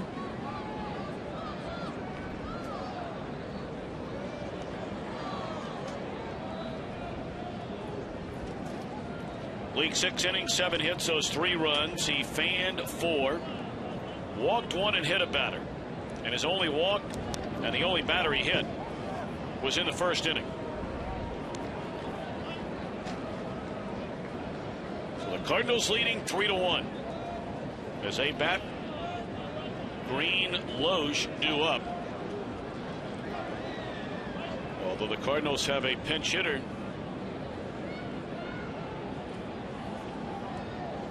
Standing down in the on-deck circle and will bat for Kyle Loesch. Gone swinging is Tyler Green.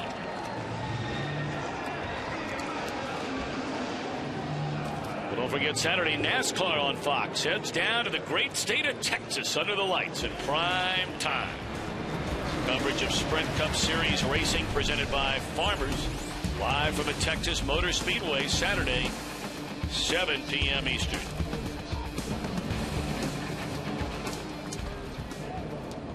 Well, the Cardinals will go to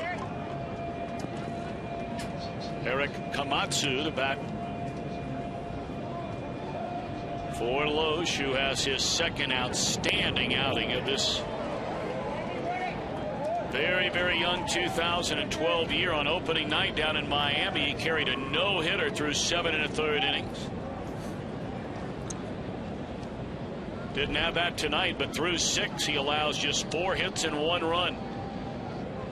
Reds are hoping to get to that Cardinal bullpen over their final 3 at-bats and even this series. 1-1.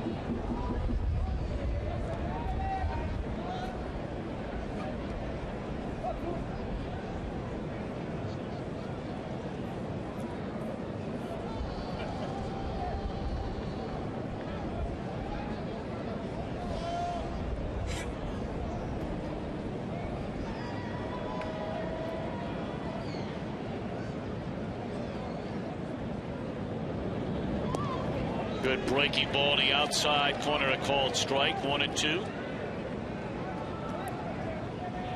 Nice to see our old buddy Lance McAllister stop up to the broadcast booth to say hello. He's everywhere. He is.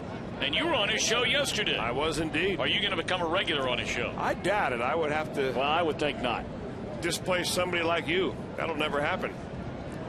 As tight as you guys are. Fastball up and in. I mean, he's everywhere. If the Reds are on during the day, then he's on at night. If the Reds are on at night, then he's on during the day. And then coming out of the ballpark.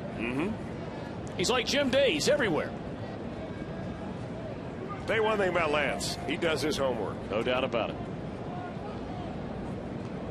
2-2 the count now. And LeCure misses to run it full.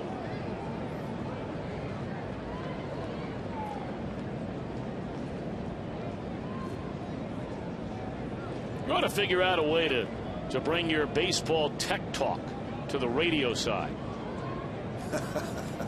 That'd be a nice segment. You can do that on radio. You think so? Yeah. It'd be a little more challenging. There's no doubt about that. Still 3-2. But anybody listening wouldn't appreciate the fact that I'd be wearing a uniform. That's the idea.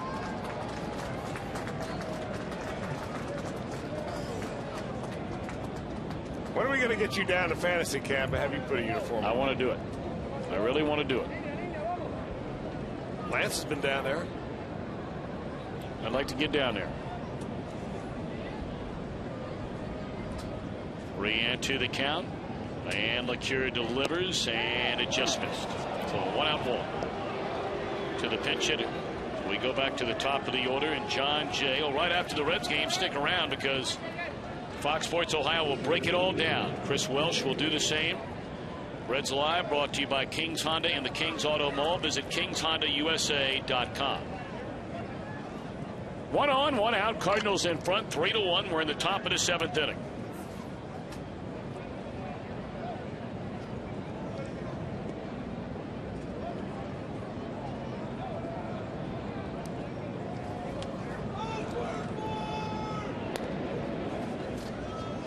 LeCure really settled nicely into that relief role last year. He's made it clear he'd still love to be a starting pitcher. But if it's starting at Louisville or relieving in the big leagues, that's a no-brainer. Made 43 appearances for the Reds last year, his first full season in the major leagues. And in his 39 relief outings, he got 4 starts, you might remember. His ERA as a reliever was 3.3. Runner goes and it's fouled away. Well, the interesting thing and really impressive thing about Sam LeCure is the fact that the innings that he pitched overall, 77 innings, gave up 20 fewer hits than innings pitched. I mean, there was a time there you roll him out there and nobody could touch him. He had great control, keeps his head still when he delivers, got a nice breaking ball that he throws for a strike.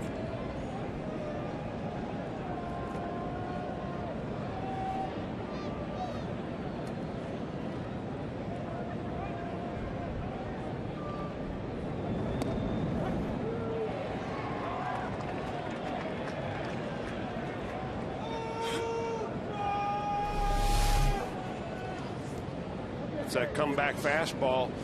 Devin Mesoraco holds it there for just an extra second and gets a call from Dale Scott.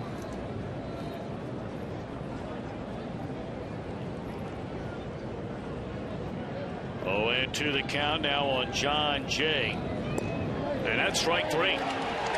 Same pitch, wasn't it?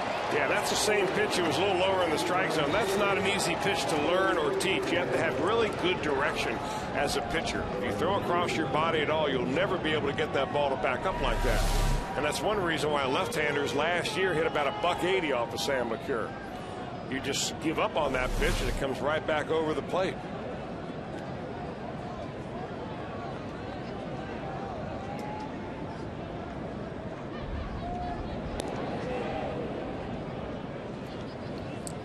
So now Carlos Beltran, he homered to right center field in the first inning, has since bounced to second and struck out swinging.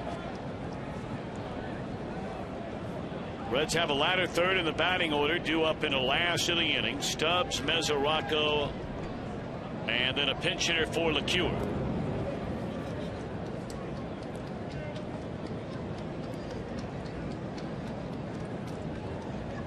Milwaukee still 5-0 leading in Chicago over the Cubs. That game in the bottom of the second inning. The Washington Nationals in the 6th, a 3-0 lead over the unbeaten Mets. Only final from earlier today, the Dodgers beat the Pirates 2-1. Very early on in Houston, hosting Atlanta. Arizona will play in San Diego later tonight.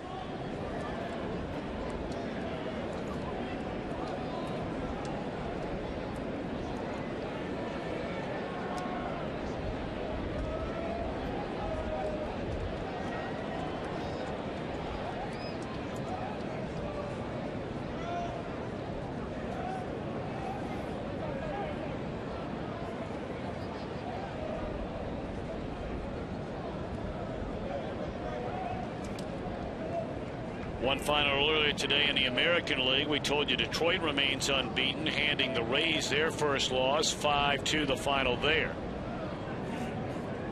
Justin Verlander will get the ball tomorrow in the series finale. How about his outing on opening day? Verlander shut out the Boston Red Sox, and then Jose Valverde, who did not blow a save all of last year, blew the save in the 9th inning, but Detroit wound up winning the game. No decision, of course, for Verlander. Tough day for closers that day. Mariano Rivera blew a save that day.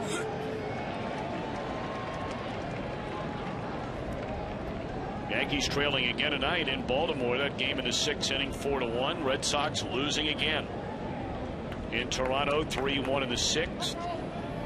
And Texas a 1-0 lead over Seattle in the 3rd. Kansas City and Oakland later tonight.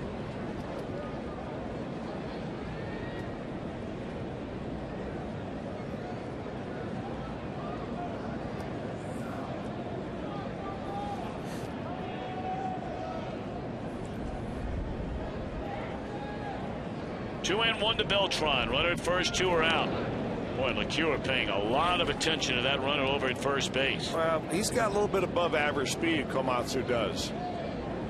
Young man the Cardinals picked up off the Rule 5 draft from the Washington Nationals.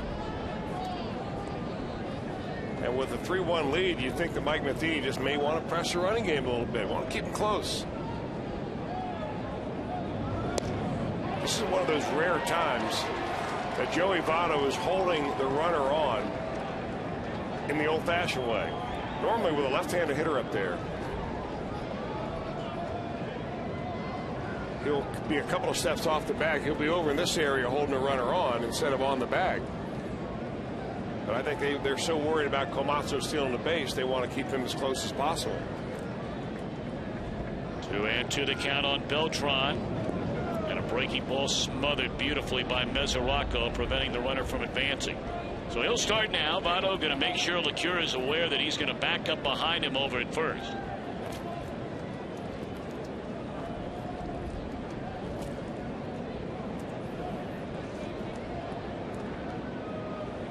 LeCure wants a new baseball from the home plate umpire Dale Scott.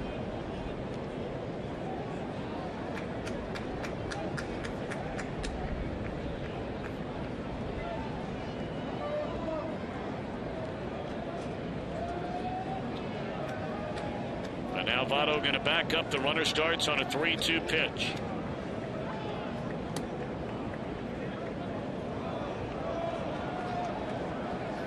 I would imagine, Chris, this is something we will see a little bit more frequently in games from time to time where young Devin Mesoraco's behind the plate. He had about a month worth of catching last year part-time.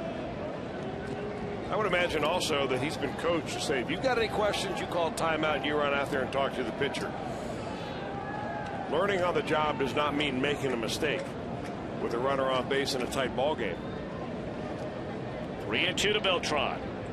2 outs, runner at first, and here it comes. And he fouls it away. We'll do it once more.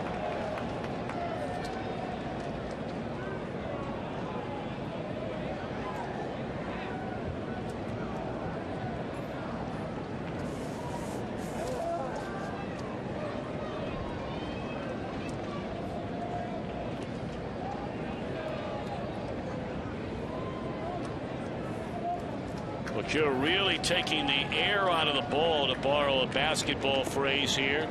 A lot of time in between pitches. They're trying to finish off Beltran. Weekly popped up. Will Votto have room? No, he won't.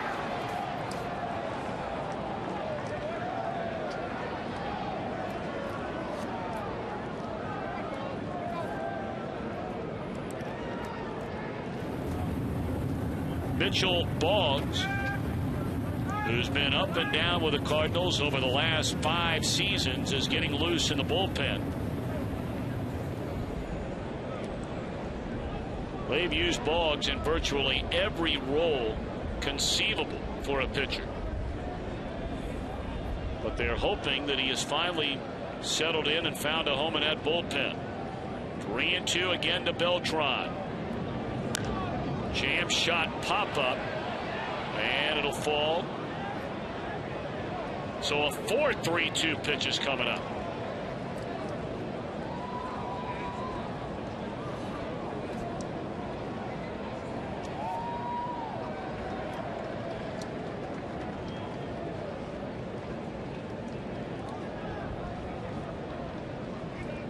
This will be the 9th pitch overall in this at bat. Cardinals with a 3-1 lead. A runner at first and 2 are out here in the top of the 7th inning. We got a long way to go in this one. Reds able to rally from behind late to beat the Marlins on Sunday afternoon.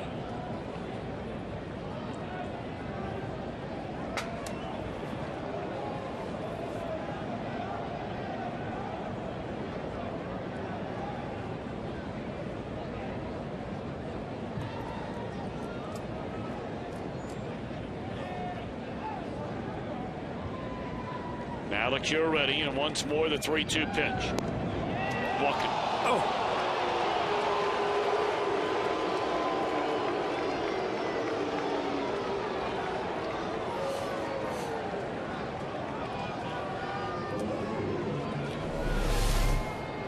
Box track says this pitch is up at the very top of the strike zone. Well, now LeCure needs to forget all about that. You may remember yesterday, Homer Bailey did not get a call on a 3-2 pitch to Lance Berkman.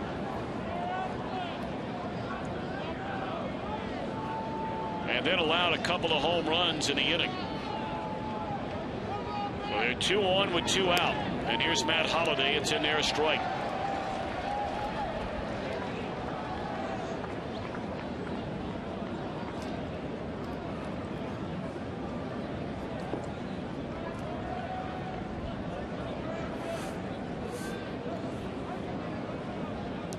LeCure has walked 2 here in the inning. He has struck out 2 in the inning. And trying to keep it at a 2-run game.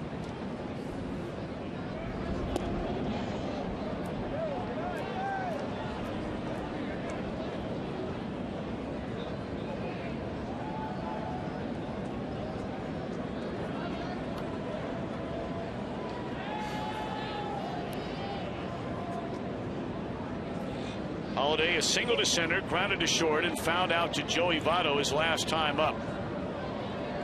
2 on, 2 out, 1 ball, 1 strike, and a bouncer foul to get ahead.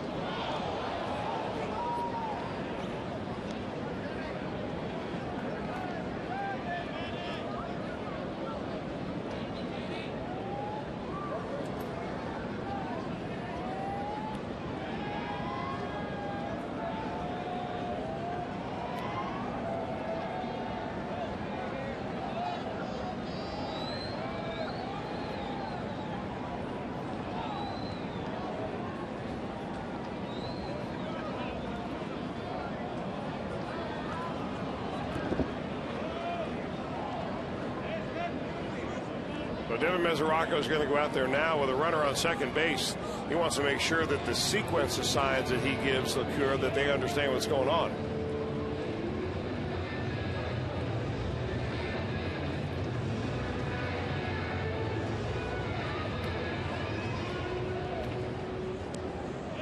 Plus, you're ahead in the count. He probably want to go over not 1 but 2 pitches. What do you want to throw here? And then if you go 2 and 2, what do you throw on the 2-2 pitch? Swing and a miss, struck him out.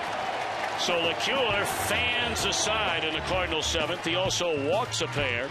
Reds will bat in the bottom of the 7th against Boggs, down by 2.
luxury suite just to our left here at Great American Ballpark, directly above the owner's suite. Covered outdoor area. You can host a group of 30 all the way up to 48 for one all-inclusive price. Reserve your game date today. Call the Reds Group Sales 765-7600. That is a great spot.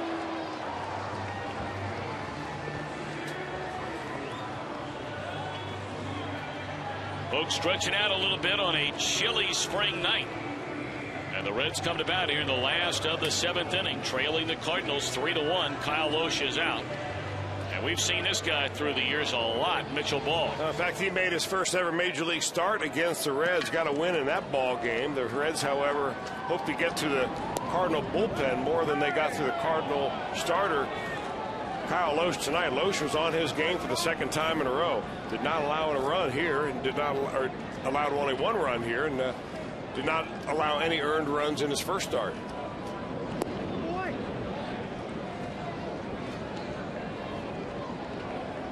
Drew Stubbs to lead things off. He'll be followed in the Reds' 7th inning by Devin Mesoraco, and then a pinch hitter. Of course, the only left-handed batter off the Reds bench going into this season after the trade of Juan Francisco is Willie Harris, and he's already in the lineup tonight. Got to wonder about the availability of Brandon Phillips. You have Wilson Valdez, Ryan Hannigan, Miguel Cairo, and Ryan Ludwig all available.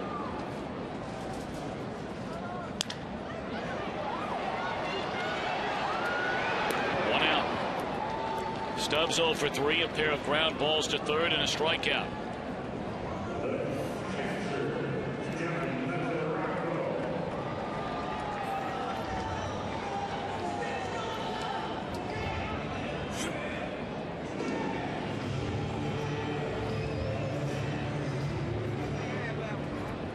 The only 2 runs the Reds have scored in this series. One on a sac fly by Joey Votto in this game in the 6th inning. And last night, a line drive off of the pitcher that after it deflected away from Jake Westbrook, he still tried to throw to first and threw it down the right field line, allowing Brandon Phillips to score all the way from first base.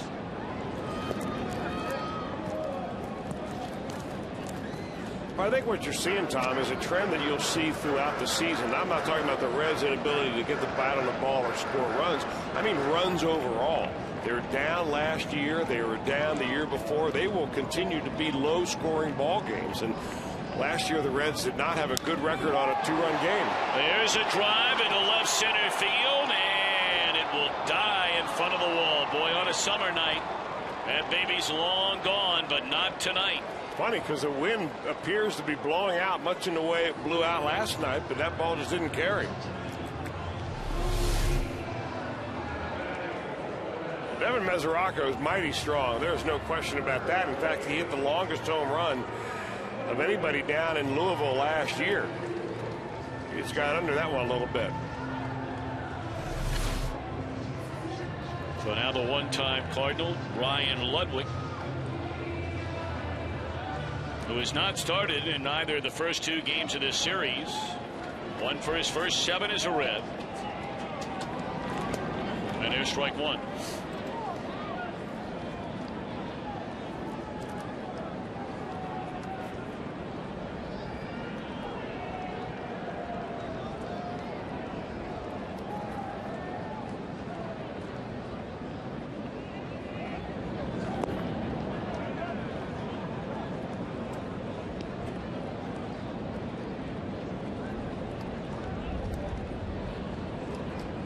Boggs has set down the first 2 here in the Reds' 7th.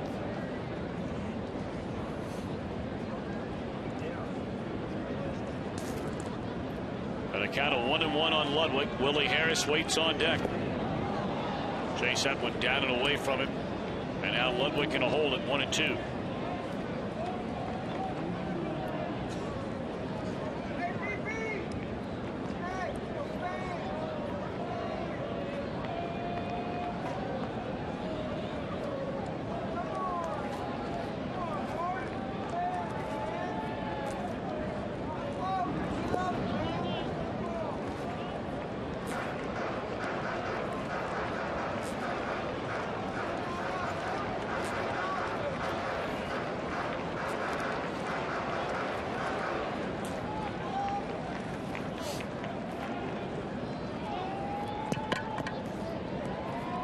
2-2 to Ludwig. Count will stay right there. Of course, the Cardinals begin this year with a closer that ended last year. That would be Jason Mott.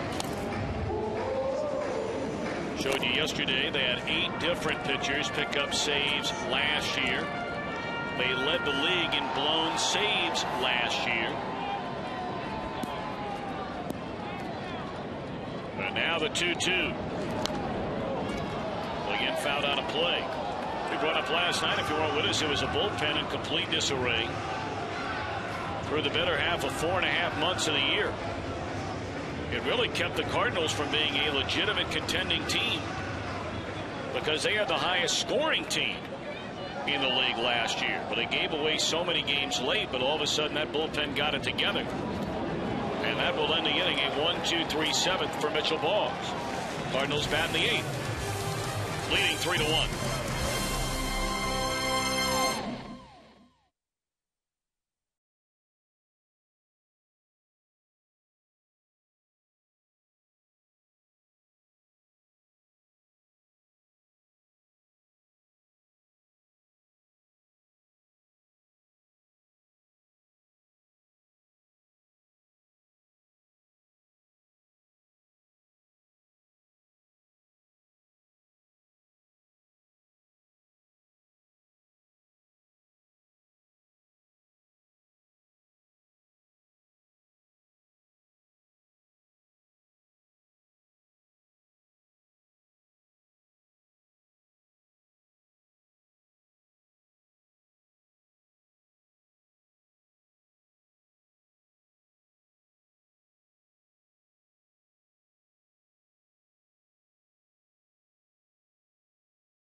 So here we go in the 8th inning. 3 runs, 7 hits for St. Louis. The Cardinals have stranded 6.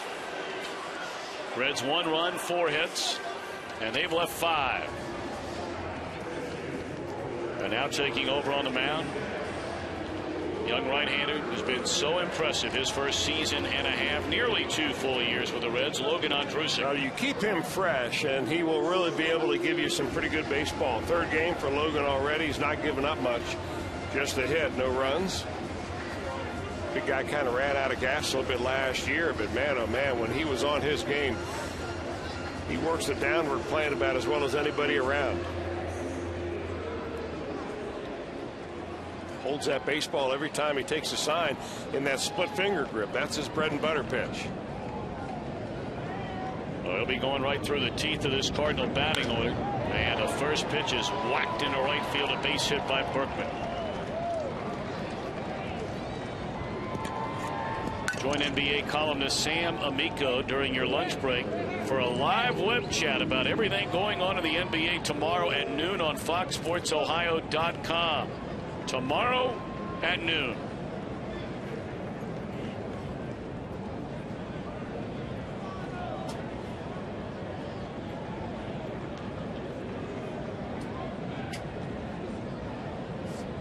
Berkman going to be taken down for a pinch runner. Rafael Furcal will come on to run for Berkman.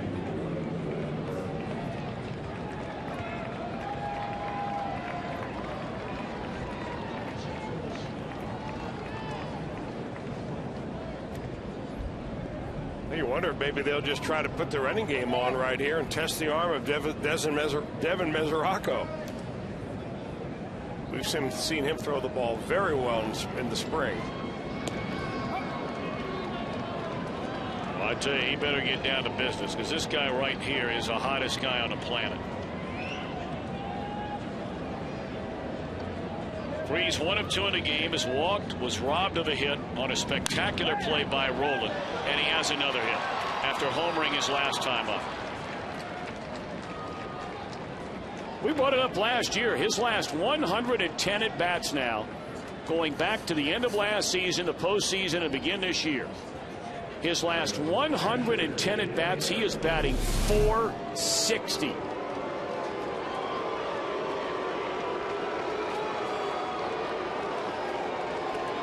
Well, now the question becomes, although he isn't frequently asked to do it, do you ask Yadier Molina to put down a bunt?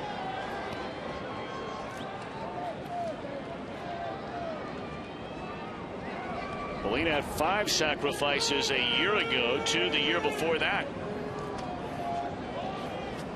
You got a lot of options here.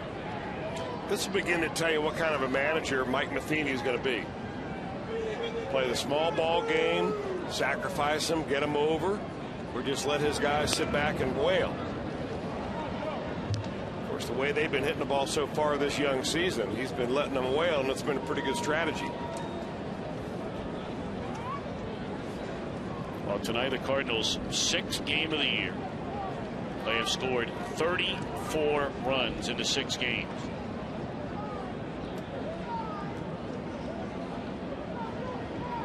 One end of the count. Double play ball here. There's one. Harris to turn it. And that's big for Logan Ondrusek. So Mike Matheny elects not to bunt with a 2-run lead.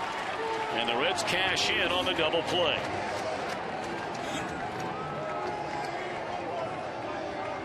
I guess 2 ways to look at it if you're managing the ball club. One is if you let them swing away and a couple of hits back to back, you can pretty much put this game on ice. Or you can play it conservatively and say, well, we're still down at the bottom of the order. We got 7, 8, and 9 coming up, and should I really sacrifice for that part of the order? Well, you got one more out to go now. Runner at third. And it's a foul ball off the bat of Descalso.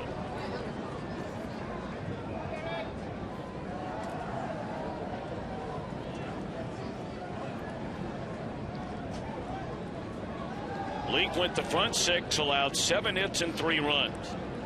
Sam LeCure a scoreless 7th. And Ondrusek an out away from making it a scoreless 8th after 2 were on with none out.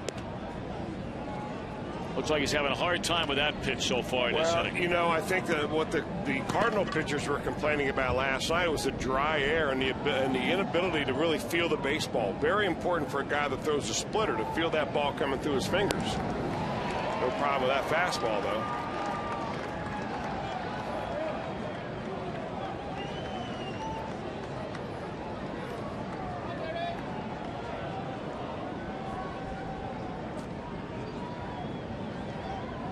One and 2, and it stays high.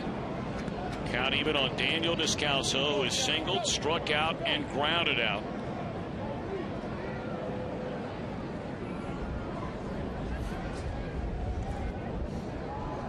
There's a splitter grip we were talking about.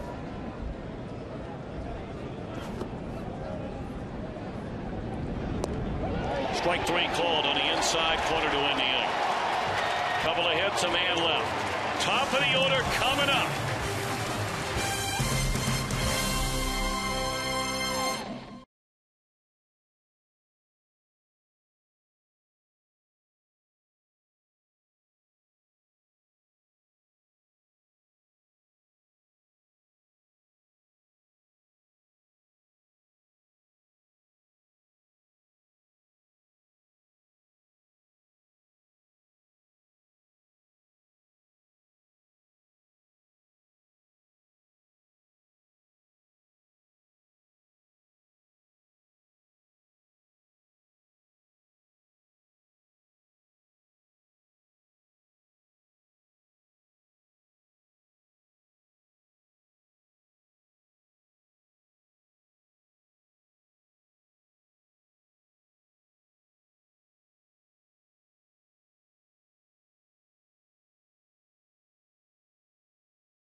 blanket giveaway. The first 20,000 fans through the gate on Saturday, April the 28th, presented by Duke Energy Retail. For tickets, call 513-381-REDS or visit select Kroger locations or visit reds.com.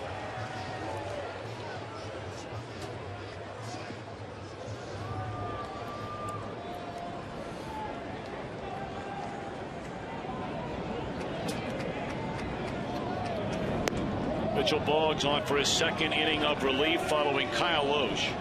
For a call remains in the game after running a moment ago to play short. Tyler Green goes from short to second. Daniel Descalso goes from second over to first. And that one weakly popped up into left field. 0 for 4 night for Willie Harris.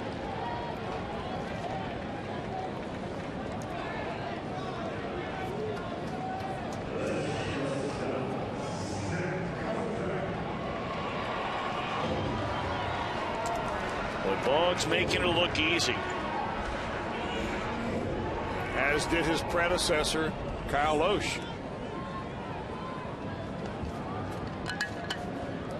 Now Zach Cozart.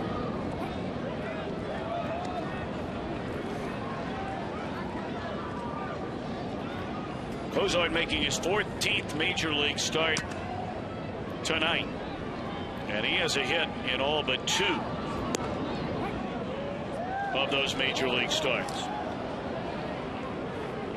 1 of 2 tonight, triple to right center field leading off the 6th inning, and scored the only Reds run of the game on a sac fly from Votto. 2 out in the inning.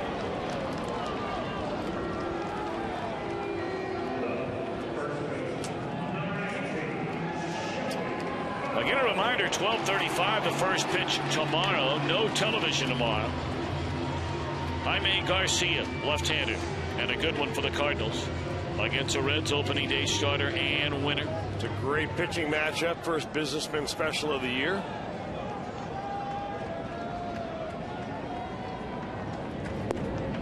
Well, the Reds have got to find a way to start swinging the bats. 3 hits last night, 4 hits tonight.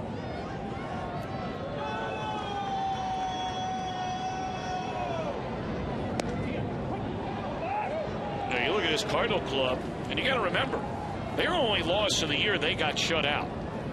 So they have really scored 34 runs in 4 games.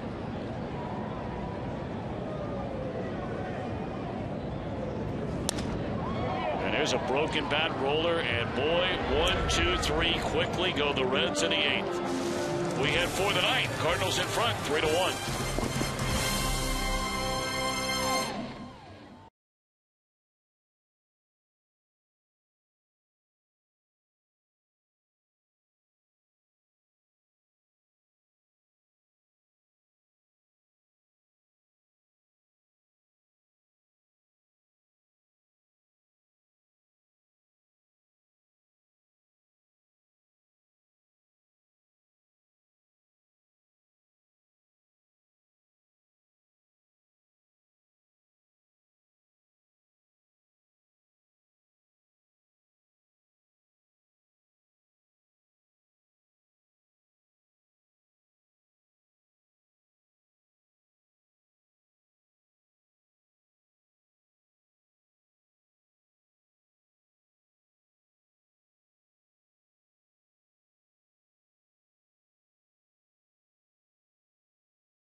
For the 9th inning, and the Reds are going to bring on their closer. left-hander Sean Marshall. Got to keep him sharp. That's why they got to bring him in there every other game anyway, and even if they don't have a save opportunity for him. He's been in one game and has thrown the ball extremely well. A couple of strikeouts, nothing else really to show. That was on opening day when the Reds had that 4-0 lead, so they brought him in the 9th inning and retired the side. 1-2-3.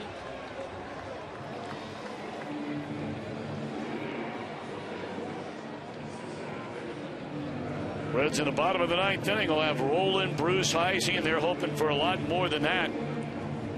I would imagine they have Jason Mott beginning to get loose down in the Cardinal bullpen beyond the right field wall. And here he is.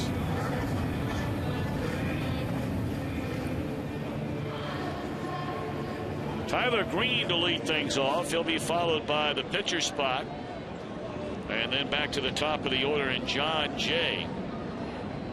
Of course, the Cardinals have seen a lot of Sean Marshall over the last 3 years, playing inside the National League Central Division while pitching for the Cubs.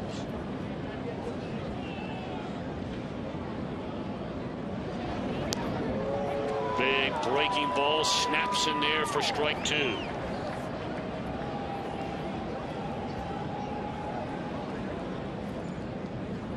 Shane Robinson begins to get loose in the on-deck circle. He'll come up and bat for Boggs, who worked 2 perfect innings tonight.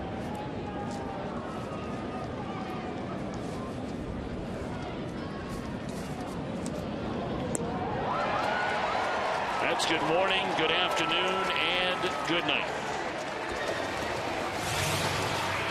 Well, now it's Miller time, and our Miller time moment. April 10th, 1989. Ken Griffey Jr., his first major league home run. And then, of course, on his father's birthday in the year 2000, he hit number 400.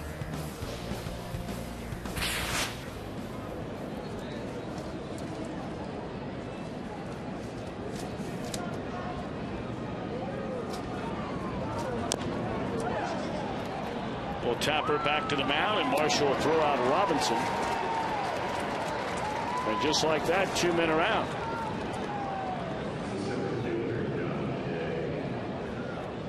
Junior made his major league debut a week earlier in April of 1989.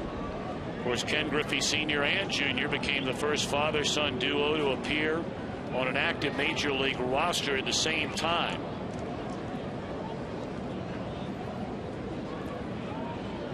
And that was Senior's 50th birthday in 2000 at Coors Field, when Junior became the youngest player in history to hit 400 home runs. He had just turned 30 years old and hit it off Rolando Arroyo.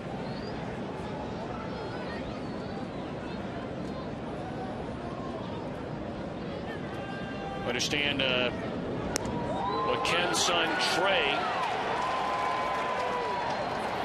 a very good high school wide receiver in football, is already committed to play collegiately for the University of Arizona, and their new coach, former Michigan coach Rich Rodriguez. Fastball taken inside, and I guess Ken Griffey, his daughter is one of the best high school basketball players in the country and is being heavily recruited by everybody. 1-2 pitch. Marshall, a very impressive, perfect night. Again. Here we go. Do the Reds have a rally in them against Jason Mott?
got rolling.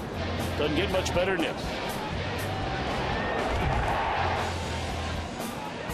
Well, we've already seen him in this very short season make two of the most outstanding plays you'll ever see a third baseman make. On opening day, going deep back behind the bag at third base, made a miraculous play, and that's the slow roller variety, coming in and taking a hit away. Now we need him to swing the bat. 29-year-old right-hander Jason Mott, originally drafted out of Valley Central High in Montgomery, New York. As a catcher. Yep, as a catcher. Went on to Iona, where he caught there at Iona College. And a catcher for 3 years, 2003, 4, and 5. Now, he was changed over to a pitcher by, at that time, the Cardinals minor league pitching coordinator Mark Riggins. Mark Riggins is now the Reds pitching coordinator in the minor leagues. Said he brought Jason in one day and said, you know, how would you like to pitch? Because he wasn't hitting very well. But boy, he had a rocket arm from behind the plate. And he said, I'm all for it. And they went down to their minor league complex, and Mark Riggins spent 2 weeks with him. And he took to it right away. And he comes in firing upper 90s. That last pitch, 97. Scott Rowland, Jay Bruce, Chris Heisey. If we get any further than that, Drew Stubbs will bat, and then Devin Mesoraco. Reds are hoping for all those guys and then sub. Down by 2 here in the bottom of the 9th inning. That's 97-mile-per-hour gas right there. Mike Leake pitched very well tonight. Yeah, he really did. But right now, he is in danger of being hung with a loss unless the Reds can rally.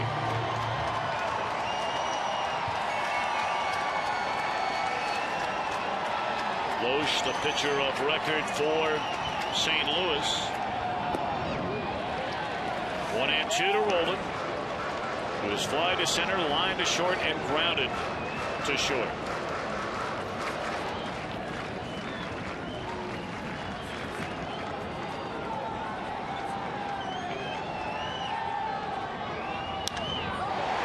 High fly ball, straight away center field.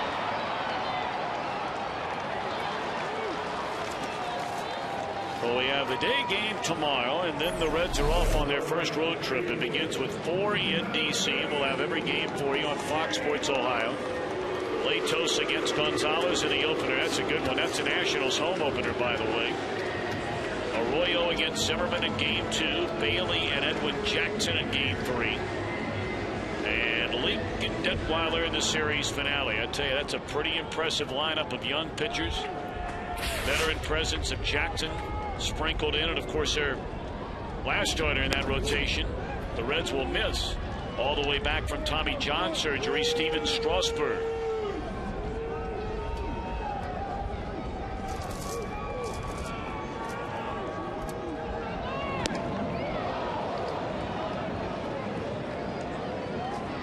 Bruce has half of the Reds' hits in the game. A double to right and a single to right in 3 trips to the plate. And this will be the second out in the 9th inning.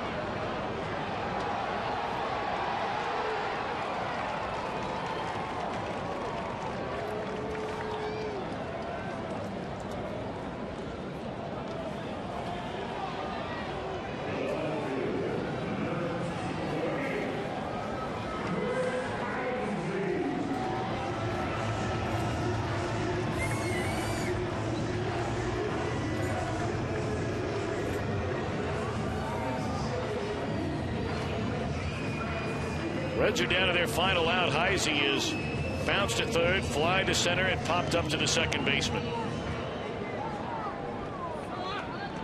2 runs the Reds have scored in the first 2 games of this series against their division rivals.